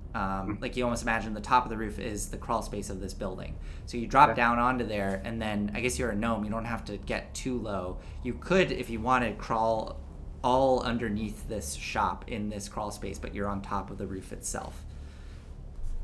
So what were you thinking? You want to crawl somewhere that's not right where the door is, or? I just want to see how deep we can go in there before we just kind of cave the roof in and drop down. Mm-hmm. I mean, yeah, you can crawl all along the roof of this, but you don't necessarily know where, like, what's under you, right? You can, roughly where you are right now is directly above where that door opens up into. I'll look up to Aspen since she's probably only like 3 or 4 feet away from me. Mm-hmm. Want to drop down here or go deeper?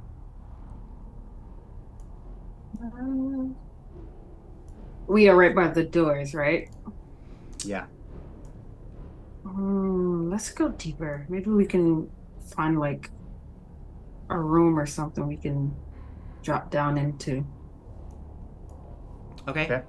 So Glum, looking, I mean, as you crawl along the roof and look off to your right, you can see the roof goes off into the dark, maybe like 20 feet or so, and then goes up against what looks to just be solid stone. It looks like earth, like this was the side of the riverbank. So it's like like packed earth and kind of mud, and there's like, moss growing on it and stuff like that.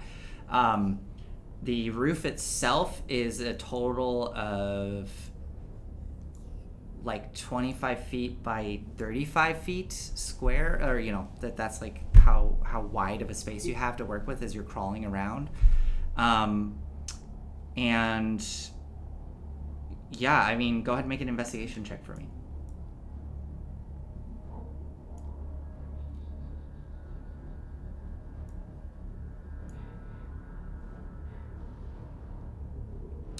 Nine. Okay. Well, a 2. Yeah, crawling around in this space, all you really see from this angle is that packed earth wall and tiled roof, but you don't see any like holes that indicate going down somewhere or really any other details that stand out to you. Okay. I go back. Looks like this is just an easy way to get in 20 feet, and there's a wall. All right then. Well, guess it's time to make our entrance. And then I will give Glum guidance or whatever he tries to do. Okay, Glum, Is this roof like I'm sorry, is this roof like solid? It's like a tiled roof. Stone? Tiled. Tiled. Okay. It is. I would say that there's a couple tiles missing here and there where you can see like the wood underneath, like the wood support structures. But yeah, it's tile and then wood under that. Okay. So Glum, how are you gonna bust through into the entryway? I'll jump back to the hole that we made to get down to the roof, and I will have Stan gingerly kind of check it, like put a paw on to see if it'll bear his weight, and then put the second paw on. If he can let me know if he can get his weight on there. Are you talking about Scott? Yep. Yeah, Scott can get onto the roof. Yep. Okay. I'll have him try and start to kind of bite and tear away at the tiles and then the wood. Okay. So this, as this is happening, this will not be quiet. If he's literally tearing the roof apart, unless you could think of a way to make it quiet. Then I'll when I see him kind of open up his big metallic toothed mouth, yeah, I'll think better of it, and then I look over at Aize, who looks like he wants to do something. I was just going to point out that he was around when Rin put the pass without a trace spell. Okay, so yeah, he could try to do this quietly, and this will be I guess it'll first be an athletic or a stealth check, and then an athletics check. Also, Glum, could you listen and hear if there's anyone on the other side of that tile? Yeah, I'll do that. Is there are there any windows by where we are right now? No. Okay, so it's me listening to the floor, which is low. Yeah, you hear nothing. Okay, and I'm gonna think better of it. I'm gonna go ahead and do it myself. I'll stand back up there because I don't want the extra weight, and I'll do it myself. Okay, what use the sword? You're using your sword. Okay, cool. Okay, so using it like a pry bar. Go for it. So go ahead and make a stealth check first. Actually, let's call this sleight of hand. That's what this is. You're trying to be delicate and quiet. Okay. It's good because I rolled this. Oh, see what we get. So no stealth. You want sleight of hand instead? Yes, please. All right. 13. Okay. So as quiet as you can be, you start to pry away at the wood and the tile, and you start to feel tile popping away. Some of you can. I guess I would give the pass without trace on this because it is like a stealthy activity. It's trying to be quiet. So I guess that would be at 23. So all of you barely hear this happening as Glum is just pulling away and prying at the tile. After about probably about 10 minutes of work, Glum, you have created a good probably 3-foot hole opening in this tiled roof, and below you can kind of see like a crosswork of rafters, and below that is a damp, soggy hallway, and you can see just under you can see those wooden doors, double doors leading inside of this room.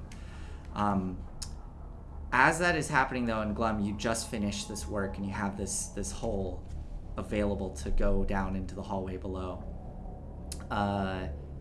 Rin, you notice movement below. So the rest of you, I'm assuming, so Aspen and Glum went inside the shop as Glum was peeling this out and peeling this away. The rest of you are kind of in the building just next to this shop, with only about a 10-foot gap between you, Rin, and Aspen, who's inside the building across the way. To your left, Rin, you can see down through the kind of mildewed window. You can see down to where the galley is and the other gangplanks in the canal. And there's this sort of curved gangplank or little catwalk that kind of goes up to the base of the building that you're at, almost like a ramp down from the galley up to the base of the building that you're standing in. And you see some movement below. As something sort of slides and moves along the deck and quickly kind of darts and crawls its way under that catwalk. And then you see another figure sort of skitter across the deck and push up into the shadows. Both of these figures seem to be moving in the direction of where Cherry pulled up into the building directly behind you, where Aeroleth and Aize are kind of at the back of the room.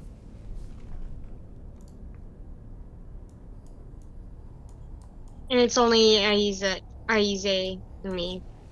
No. So it's you, Aize, and Aerolith and Cherry who has come up into the back of this building. And like I said, Aspen is, less than 10 feet away across like a little gap into the shop that's across the way. Thank you for... I feel bad for Aerolith. I just keep forgetting unless I ask. Okay. It happens a lot with NPCs that come along for the ride.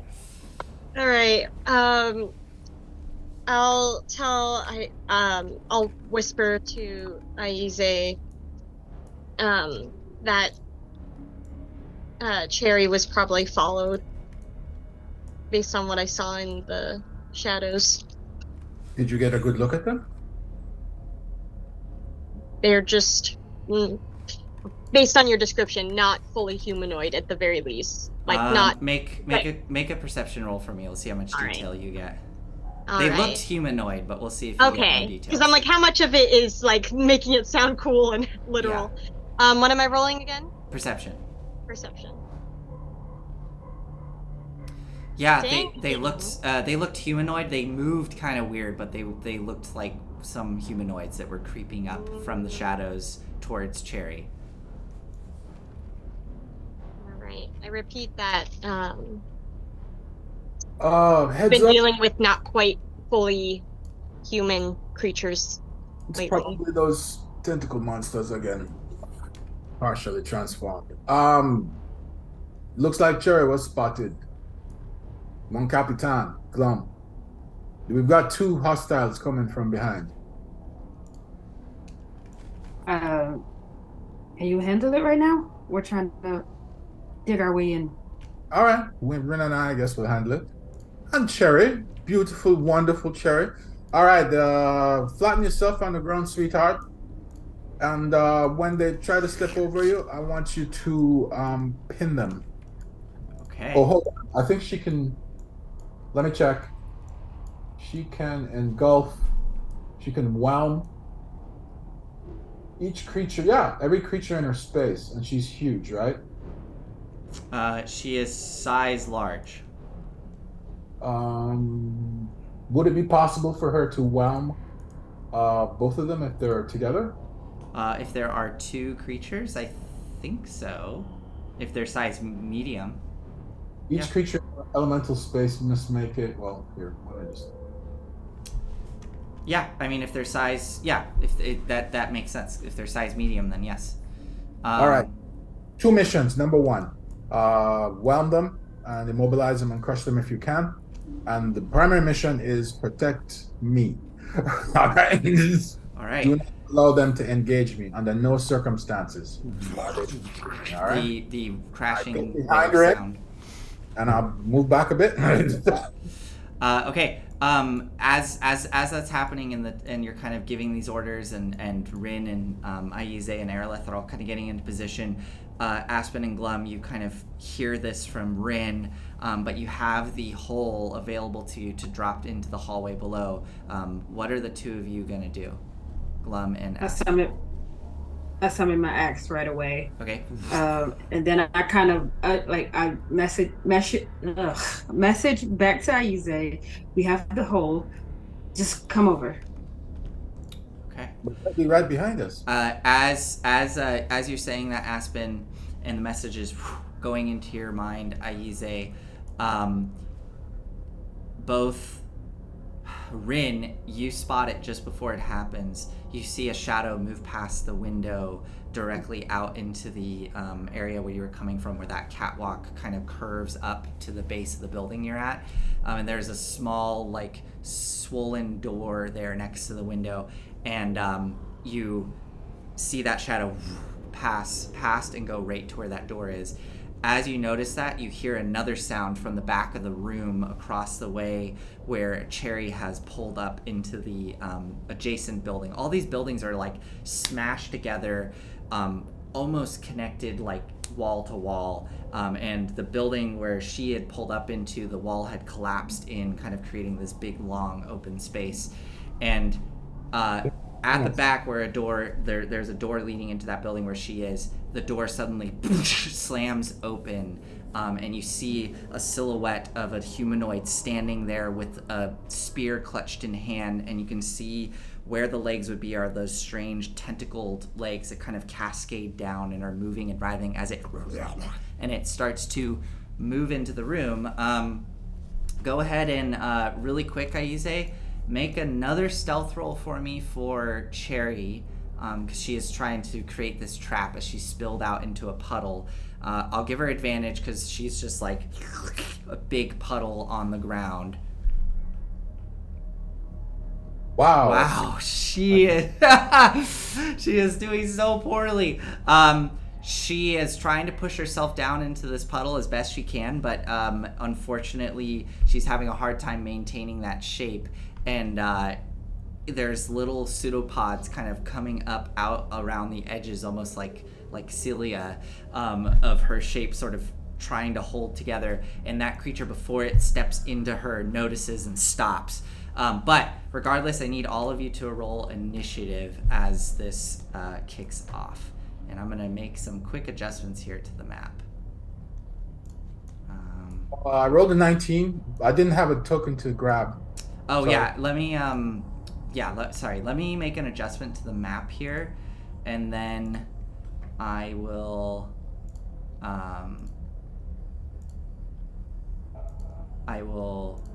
fix that.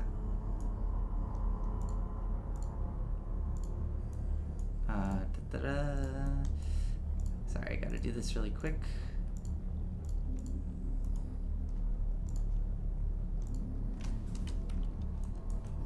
The exciting thing with dynamic, not sure what y'all are gonna do, and then you do something that's unexpected, which is awesome. All right, let me send y'all to the map. So I think y'all can see this, hopefully.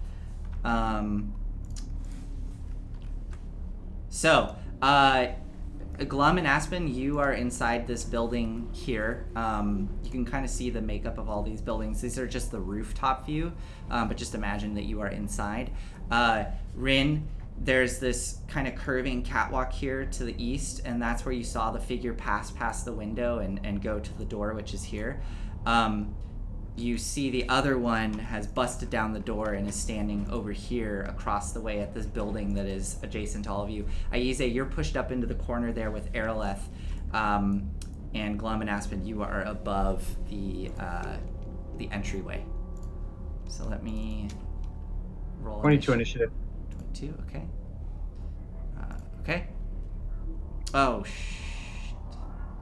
Yeah, 22. Okay. I did not clear the initiative order from last time, so as I start to go through this, I'm going to ask Rin, what'd you get on initiative?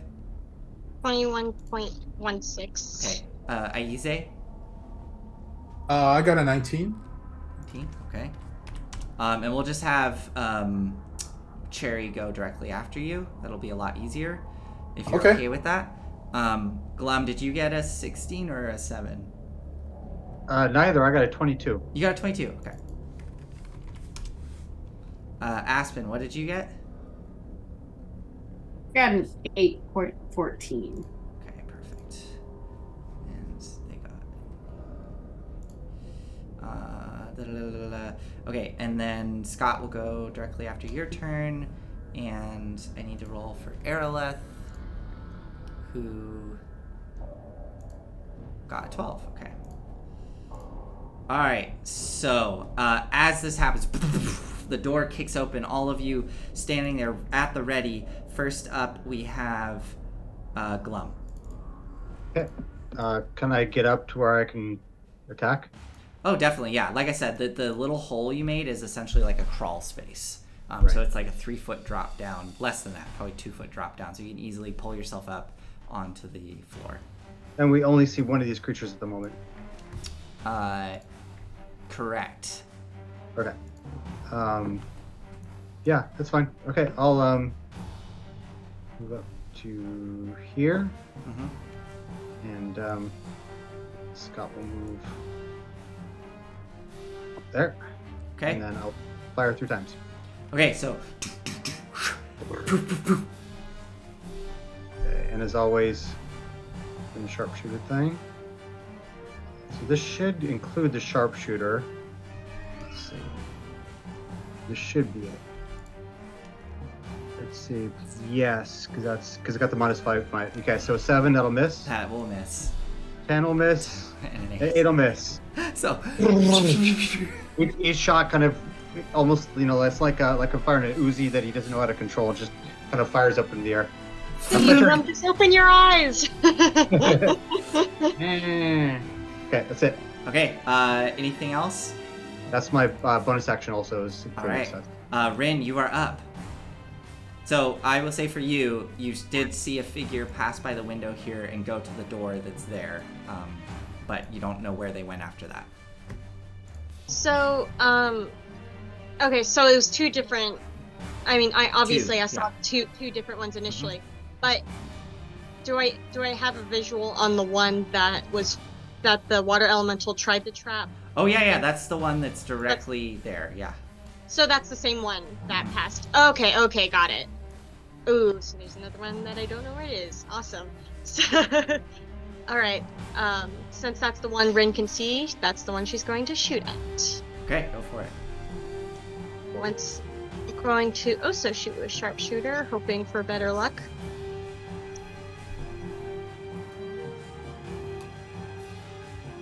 (26 minus 3). That definitely hits. And that is 22 hit point. Okay. All right. Solid Second hit. shot. 14 minus 3. 14 minus 3. That will miss. 11. Goes over its head.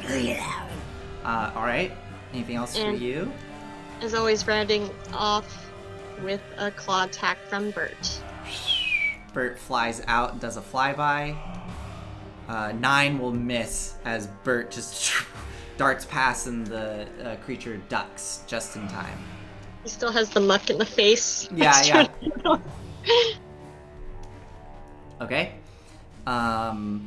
Is that it for you, Rin? For Rin, yeah. Okay. Aize, you are up. Okay. I'm gonna fire flame bolt. All right. Action. A firebolt at the one I can see. Mm-hmm. Here we go. 14. That just hits. Okay, he takes 14 points of damage. Nice. Sorry, I rolled 19, and it takes 14 points of damage. Understood. Yeah, definitely hits. Okay. Still looking fine. Anything else for you, Aize? And I say, Cherry, step into the space and beat him up. She forms into her full height of 9 feet and crashes into the space of this creature. What is her move that she's doing? All right. She has 2 slime attacks, and she can end a turn. The elemental can enter a hostile creature's space and stop there. Cool. Because it's in the same space as her, each creature must make a DC 15 strength saving throw. Okay. Well, a lot of things happen. Just tell me when her turn comes around and we can go through them all. It is her turn. All right, 2 slime attacks. Go for it. There's one, That hits. and here's the other one. Yep, those both hit. Its bones start to crunch under the weight of the water, and then what happens? It has to make. I don't know if I can. Can I post this? Oh, hang on. Crap. That was the damage. All right. It's okay. I wanted to. I'm trying to post it in our channel, but it's Ah, called Realm. Each creature in the elemental space must make a DC 15 Strength save. so if I understand this correctly, I think it's you choose whether to do the slam attacks or the whelm. I don't think you can do both because they are both considered separate actions. I believe. If that's the case, then I won't have her step into his space. Okay, cool. So she is there I'll blocking tell the you door. that the realm is automatic. Anything in her space. I see here it says whelm, recharge 4 to 6. Each creature in the elemental space must make a DC 15 strength saving throw. On a failure, target takes that much grappled until this grapple ends. Yeah, it's like a like a breath attack or something. So like I think she can go into the space of another creature, that's fine, but in order to cause the damage she has to actively do the whelm, which is like creating a whirlpool or something. Okay, I'll just have her slam him then. Okay, so awesome. 2 slam attacks. Excellent. Anything else, or is that her turn? That's her turn. I mean, Okay. she's blocked very nicely. So She is blocking the entrance. So the creature is going to try to stab the giant thing of water. So here we go. She is damage resistance to piercing, bludgeoning, and slashing. From non-magical weapons, right? Attack. Okay, Yeah. cool. Yeah, this is just a plain old trident. So here we go. 16 to hit. That will hit. Okay, so she takes 6 points piercing, reduced to 3. Okay. 19 to hit. So Yep. 8 points piercing, reduced to 4. And a 26 to hit, so... oh, wait, hold on. That was... disregard that last one. 2 with its trident and 1 with... Okay, so then it reaches out with its tentacle and gets a 23 to hit. And she takes 14 points of psychic damage. I don't think she has resistance to psychic. Nope. So 14 points of psychic. So that was 3 piercing, 4 piercing, 14 psychic. That's 21 points. Cool. And she has disadvantage on wisdom saves until the end of this creature's next turn. Yeah. As the tentacle wraps inside the elemental form, and there's a kind of weird, like, almost hissing of, like, steam escaping the elemental as it and sort of starts to lose a little bit of its form from that attack. But I think she's still looking pretty good, right? She has 114 hit points. Okay, so she's probably fine. But suddenly, Rin, the door to your right, also slams open, the soggy door kind of slamming into the side, and another one of these creatures, the one you saw past the window, comes busting in and is going to come sliding into the room, looking around at all of you, is going to just go for you, Rin, slashing out with its trident. At disadvantage. Disadvantage. Okay, first attack at disadvantage. Yeah, the Stan's gonna go kind of try and push him over as he Okay, attacks. so 14 to hit. I think that misses as Scott gets hits the creature and it, and then is gonna, I think it's gonna then whip around and go for Scott. So 12 to hit Scott. I don't think that hits. That's a 15. And then the tentacle starts to lash out with the tentacle towards Scott, and then something seems to catch it as it looks down at Scott and tilts his head, and then looks back at Rin and whips the tentacle towards Rin. 16 to hit Rin. 18 armor class. Ooh. She has the mithril plate. Is that now. what you have, Rin? I forgot about that. Okay, so you have an 18. Yeah. Nice. Yeah, she has heavy armor skill now for when she hit level 8. Okay. Wow, cool. Wow, nice. Okay, so it bounces off that armor and is unable to make purchase. Let's see.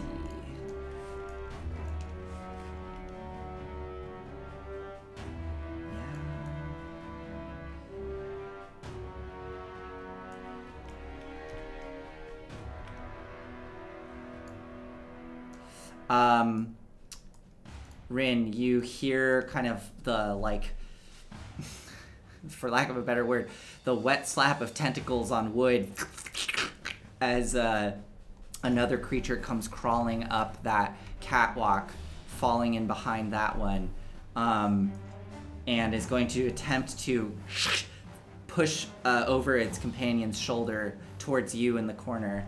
I believe you are adjacent. You're 5 feet away. I will give you... I'll give you half cover, so you get a +2 to your AC, so that'll bring it to a 20, I think, as it's trying to get you through the doorway.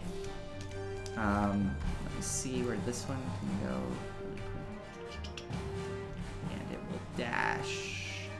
And you see another one out the window, moving along the catwalks below, and is trying to loop up around the back. But that's as far as it gets. Okay, so this one is going to try to stab you twice. No, none of these will hit. None of those hit. It is trying to get through the gap in the door, trying to get at you, and it cannot reach you. Okay, Aeroleth. She is stuck at the back of this group and has no ranged attacks, so she will hold her action to attack with her rapier if anything comes close. Aspen, you are up.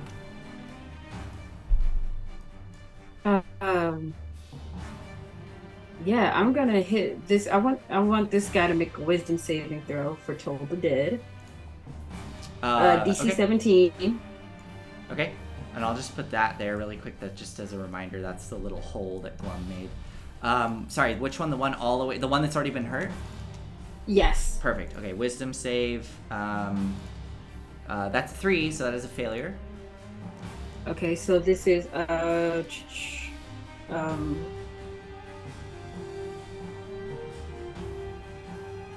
no, around me. Okay. Yeah, so that is 2d12. We'll roll that right now. 6 points of damage. I think 6 points, okay. I'm going to quicken it. No, I'm not going to quicken it, actually. I'm going to swing it, and I'm going to hit this guy right in front of Ren. So he has to also make a DC 17 wisdom save. Okay, so... Or take the 6 points. Okay. That is a failure, so that one also takes... Well, wait, that one is not damaged, so how much does that one take? Only 3?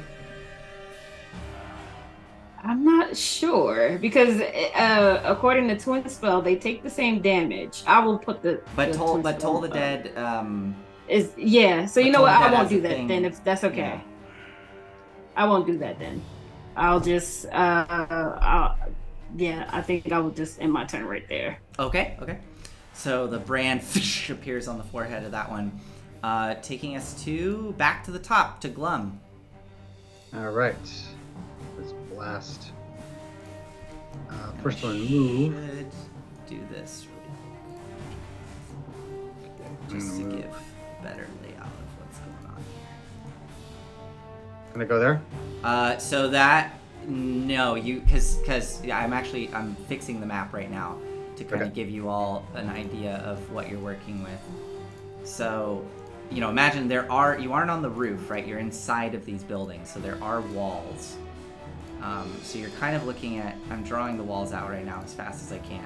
You're kind of looking at something like that, right? Gotcha. So that is like the interior space that you're working with. You're very tight in these buildings. Okay. So there you go. Yeah, you're like, basically if you want to get out, you would have to like go through the hole behind you, or I don't know, go up, like break a hole in the roof above you, or shove a creature away, like something like that. Yeah, I'm fine. I mean, I'm a range guy anyways. I was just going to try and maneuver to take some heat off of Ren. Okay. I'm going to go ahead and do my usual. Fire my out of control, super fast and crossbow. Okay. Here we go. 14. That just hits. All right, so that's going to be 15. Oh, 15 points damage. Nice. Okay. For some reason, it doesn't have the plus 10. Right. Yeah. Okay. That one's still standing. Yep. And then fire again. That misses. Okay, and last one. And that misses. So those all miss. Anything else for you, Glum? Let's see. No, I think good. Okay, Under control. that takes us to Rin. All Remember, right. Erica, you do have that Zephyr strike. Zephyr strike. Yeah, that's exactly why I kept it instead. So, I'm gonna not be here. So I know you drew in some of the walls, but I want to make sure. So is those those white tiles next to Aspen, is that another wall or is that just more floor? Oh, right, yeah. That is floor. Here, the only wall that you have to worry about there would be, like that, technically. And then everything else is floor, so you're good. Okay, so I'm going to run out of there for my action with Zephyr Strike. I haven't used it in ages, so I have to read it. So you're gonna back away? However, it's up to 1 minute concentration, so I don't think I can do that. What? Oh, if you can, no, you can do that. If you do that, though, pass without a trace will be lost. Right. Yeah. So it's up to you if fine. you want to drop pass without a trace or not. I'm pretty sure we're not. Okay. We lost this. We're not. Yeah, we're fine. We are here. Okay. So in that case, Ren is going to run past Aspen. Okay. Try and angle to see. So I know the hole is here. You will take. But am I? Mhm. Sorry. Go ahead. You will take 2 attacks of opportunity as you dash away from these creatures. No, So- Zephyr strike makes it so it's free. So that's exactly. Oh. But That's Yeah, super means- cool. Once you load it in there, Erica, do you want to do that? I trust yes, you. yes. That's very cool. I could plug it in because Okay. it's the one I always not touch, but ignore the sharpshooter. Sure. Plug it in because it has an extra bit I where still have that plugged in. you get that extra attack too, that extra damage remix attack. And Nathan, so that square, I'm assuming that's where the hole is, but can I stand where I'm standing? Yeah. Basic? Yeah. Okay. So that is what Rin does.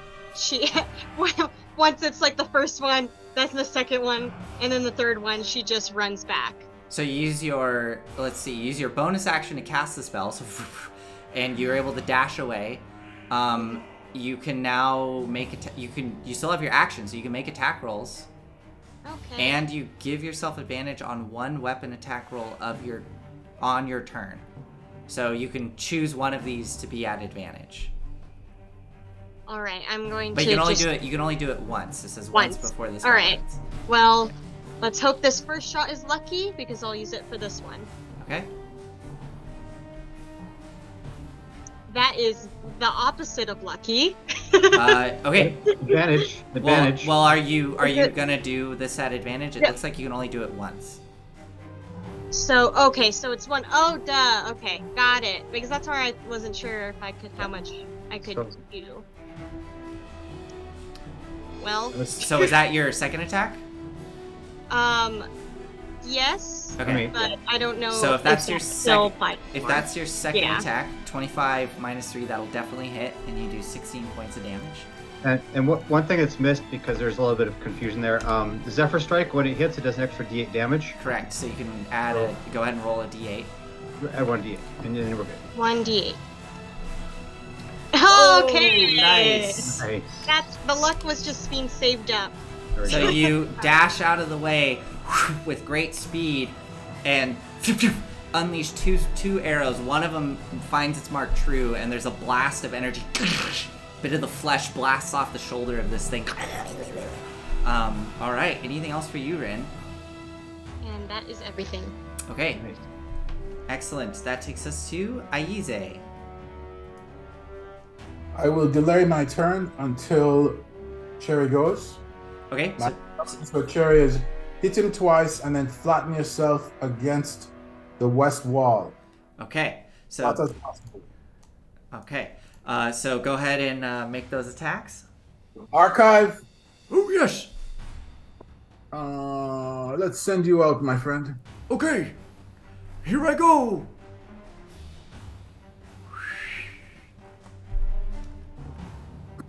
25, 30. Yeah, archive goes there. Okay. Sorry, one sec. Let me move him over there.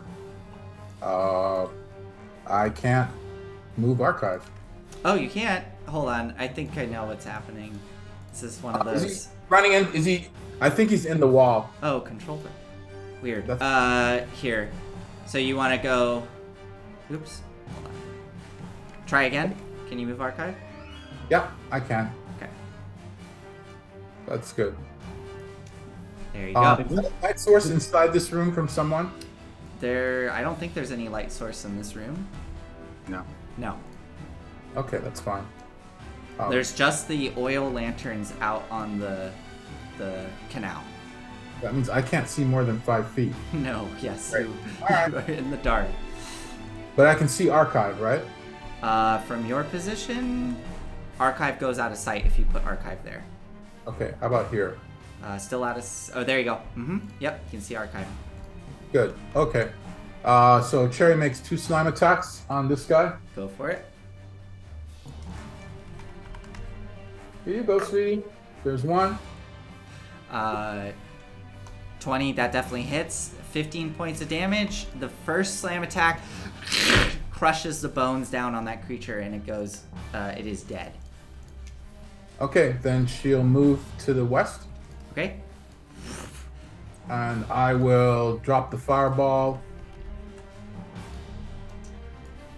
I suspected that was coming. Drop it here. Alright, let me, That shouldn't hit anyone in the group. yeah, I think you can definitely do it such that you won't hit anyone, but I will create this token really quick to make sure. Oh Yeah. crap, Bert! You can, Bert. well, so Bert, we've been very loosely playing with Bert, and Bert has Yeah. a 60-foot fly speed. So Bert, I'm assuming every time Bert attacks, kind of flies back towards Rin. Okay. Yeah. We should start being more careful about Bert's fly Yeah, speed. So moving, it's just like, unless I specifically say he's with me, Yeah. but I thought we just didn't have so room for moving forward, I'll be more careful about that. But yeah, you're good, Aise. So you want to do that? Yeah, I will. Okay. Trying to decide on the damage type. We always get in trouble whenever I burn things up. Yeah. Ice. Ice, okay. Flash frozen across the shanties, the top layer of the sludgy canal freezes. And they all make dex saves. DC 17. DC 17 dex saves. Here we go. Boom, boom, boom. One of them succeeds, 2 of them fail. How much damage? 37. 37. Nice. Okay, they are all still standing, but are looking very hurt and frostbitten. What is 36 divided by 2 is 18. 18. Thank you. And I'm nicely pocketed here, so I will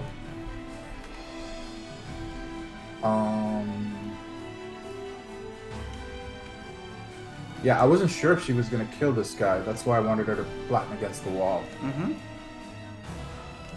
She is flattened against the wall. That was her turn. Alright, that's it. Okay. Excellent. It is now all of their turn. This one is going to... It will take the attack of opportunity from Cherry as it moves into the room, making space for its companions. And an attack of opportunity from Scott. Okay. This one will move there, and this one...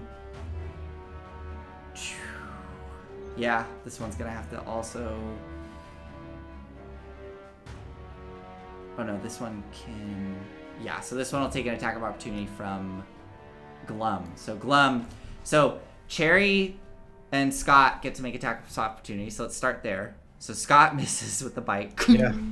And Cherry Just one attack. just one attack. It's just a, and I mean you don't have. She doesn't have to use her reaction. Same with actually that's fair. Does Scott? He already attacked. So, Scott doesn't have a reaction, I don't think, because he used his disadvantage thing, right? That was last round. Okay.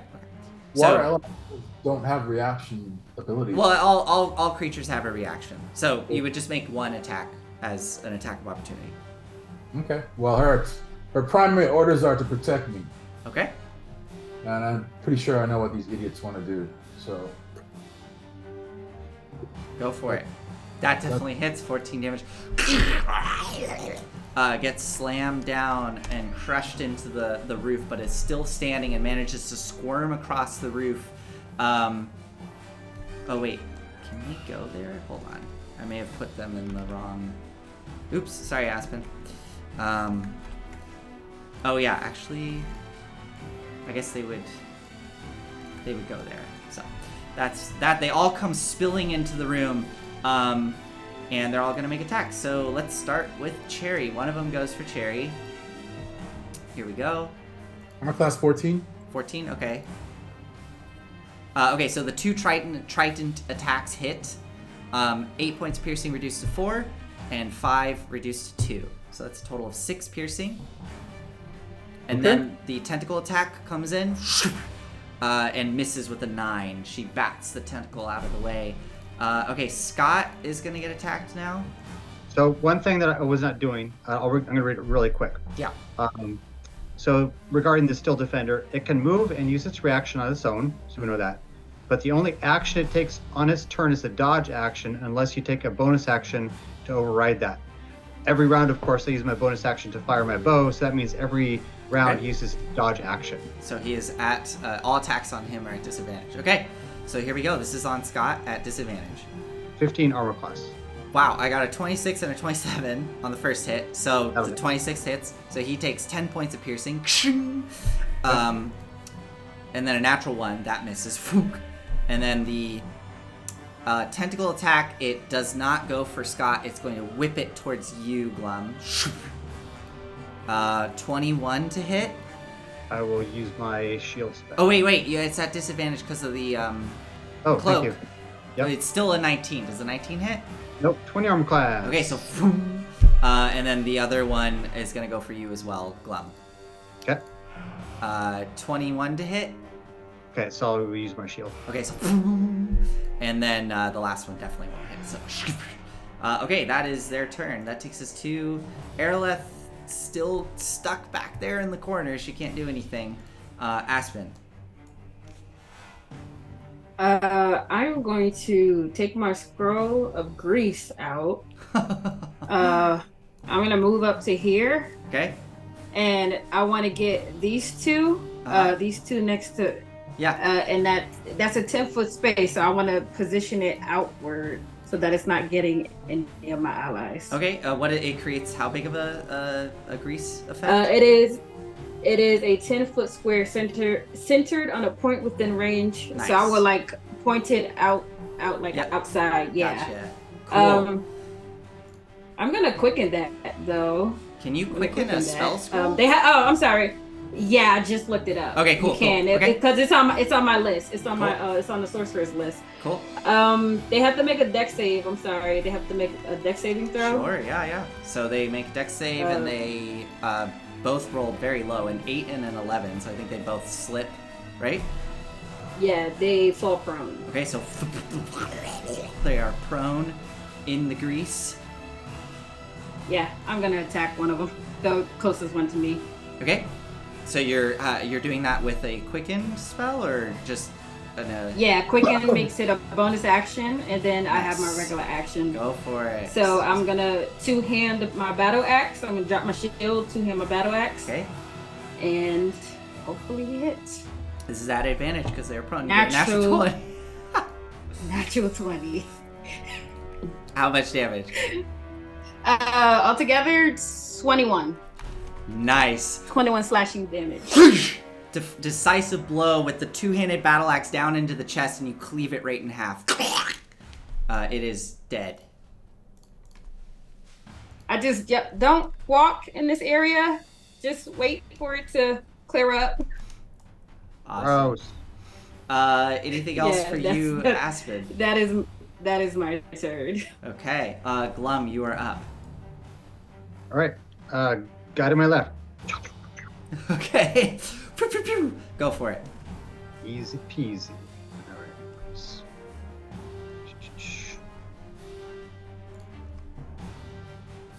How long does this guy live? The guy to your left, like bloodied. Here, click the button so I actually have my sharpshooter damage now. Okay. Here we go. Sorry about the delay.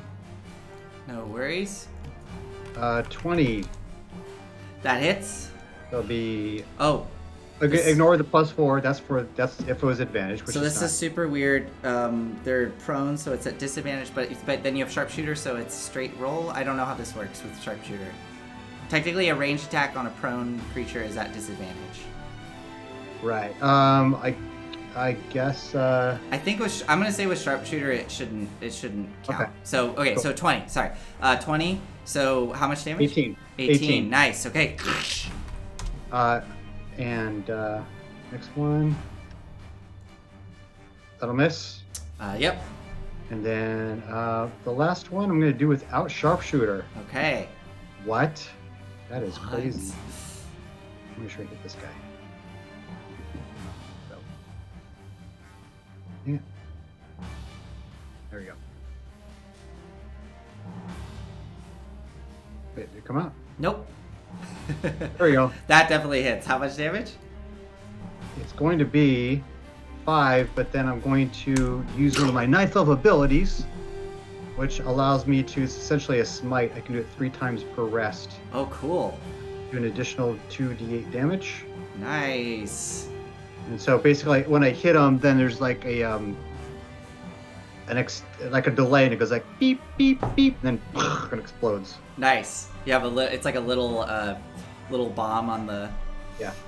Only 3. It goes. Yeah. Poof! Little sparks fly out, doing only 3 damage. It looks hurt and pissed off. Okay, that's it. Okay. Rin, you're up. Right. I'm going to just go.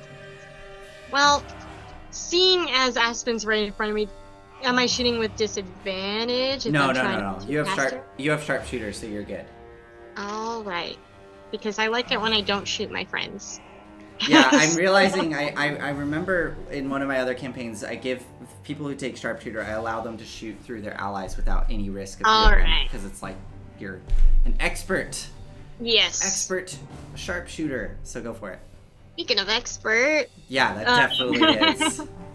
Okay. All right. 19. So that's. I'm just going straight ahead. So that's past the exploded one. Okay, so that one's looking really hurt, barely hanging on. All right, finish him off. That is probably not going to. 15 minus 3 will not hit. So All right, misses. Bert. Please, Bert.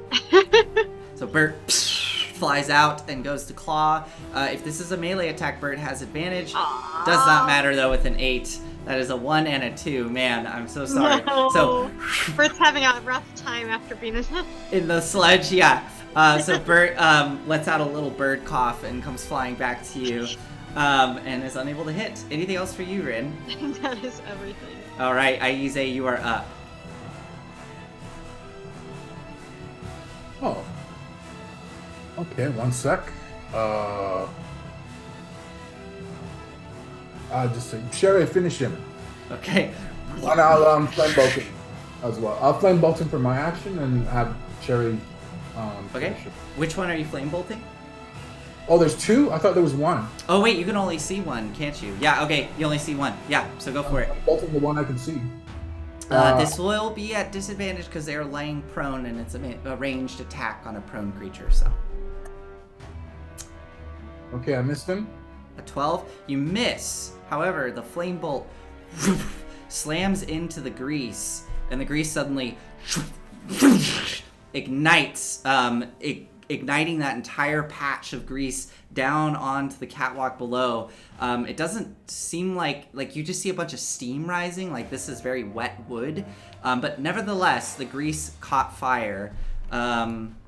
Aspen, why don't you go ahead and roll... Just gonna call it...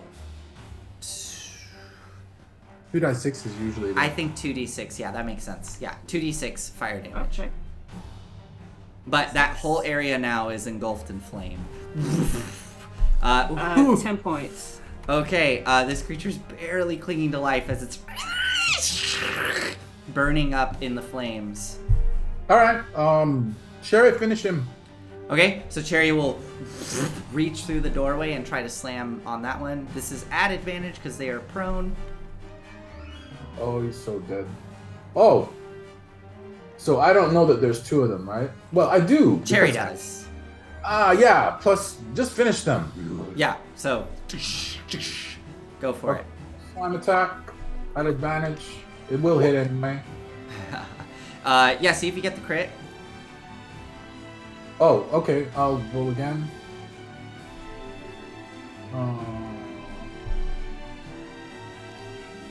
Nah, she didn't get the crit. Okay, so yeah, that one is crushed into the flames, splats.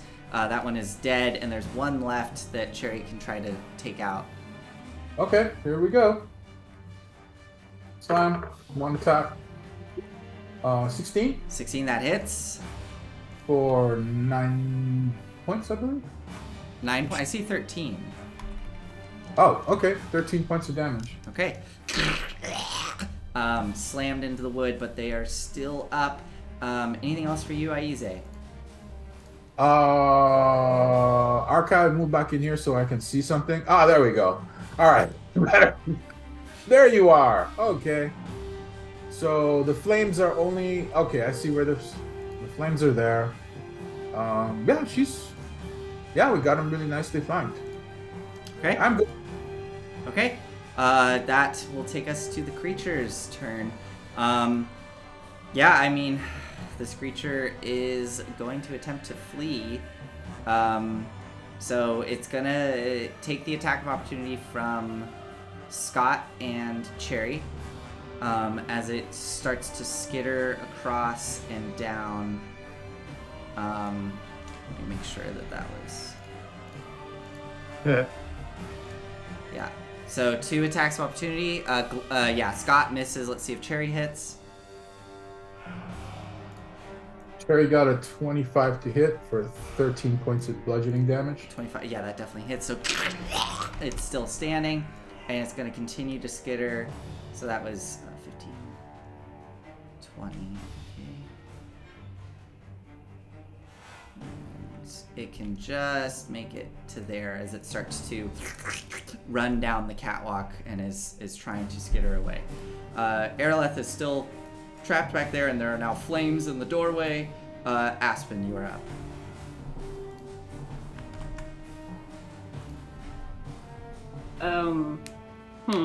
So that grease patch This is interesting. flames. Yes. It costs double movement to move through your allies, right? If it's one ally, it's fine. If you're moving through multiple, then yes. So, like, if it's just Okay, one so I person can in a only- doorway, you can just go through. But if it's, like, a crowd, yes.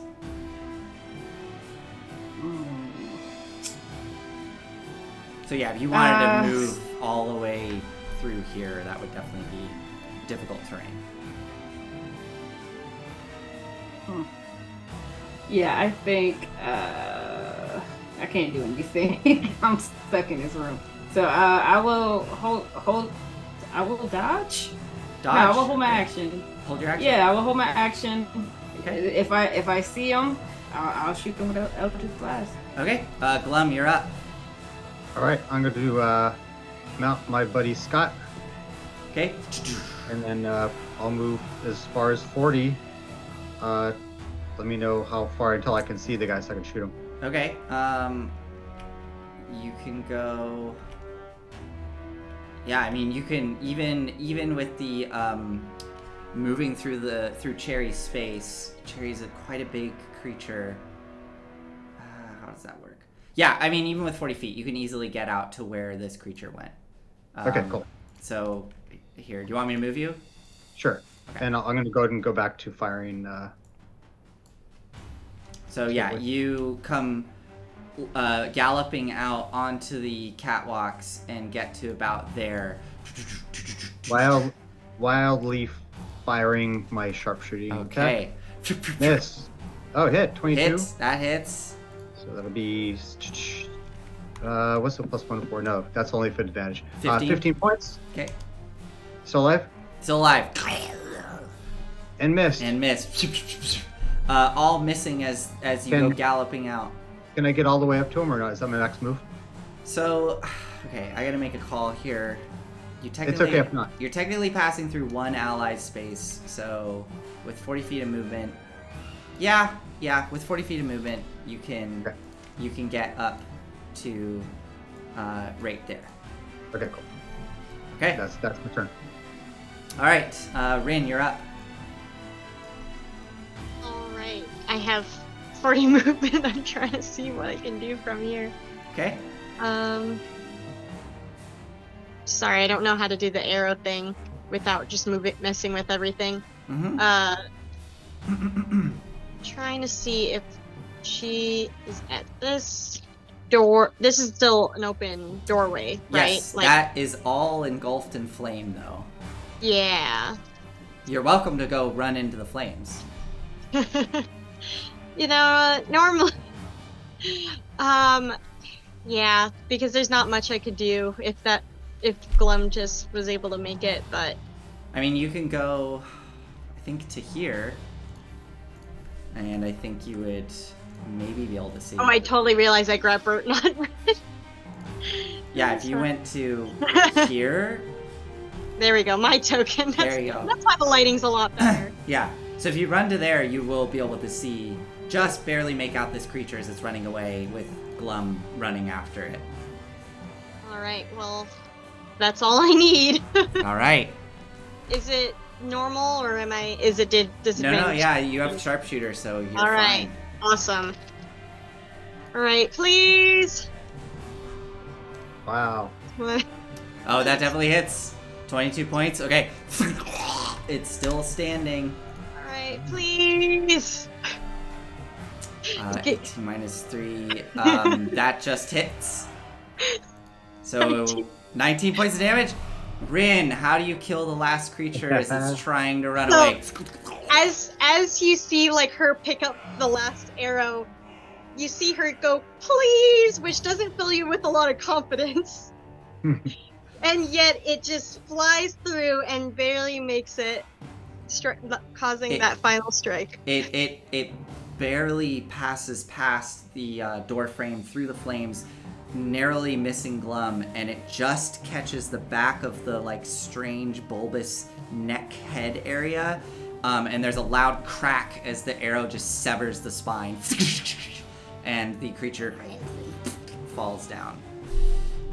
It is killed, and you all stand here as the flames crackle. There is ice covering the canal and the various buildings across the way, and you have the entryway there before you, as well as the hole leading down into the entryway, and that is where we are going to end tonight's session.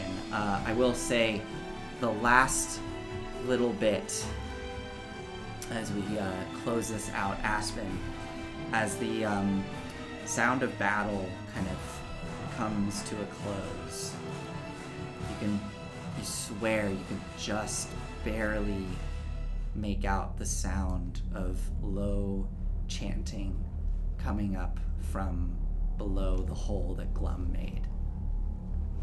All right, that is where we're going to end. Thank you, everybody, for joining us this evening. We will see you all next week for more adventures. Oh, wait. Hold that there, Aize. I want to... That is awesome. Thank you so much for doing that. It's so great to see it. Oh no. Oh no. Oh, come on. Oh. You drew a picture of water? No, hold on. I'll get it. There we go. Whoop. Ooh. Is that...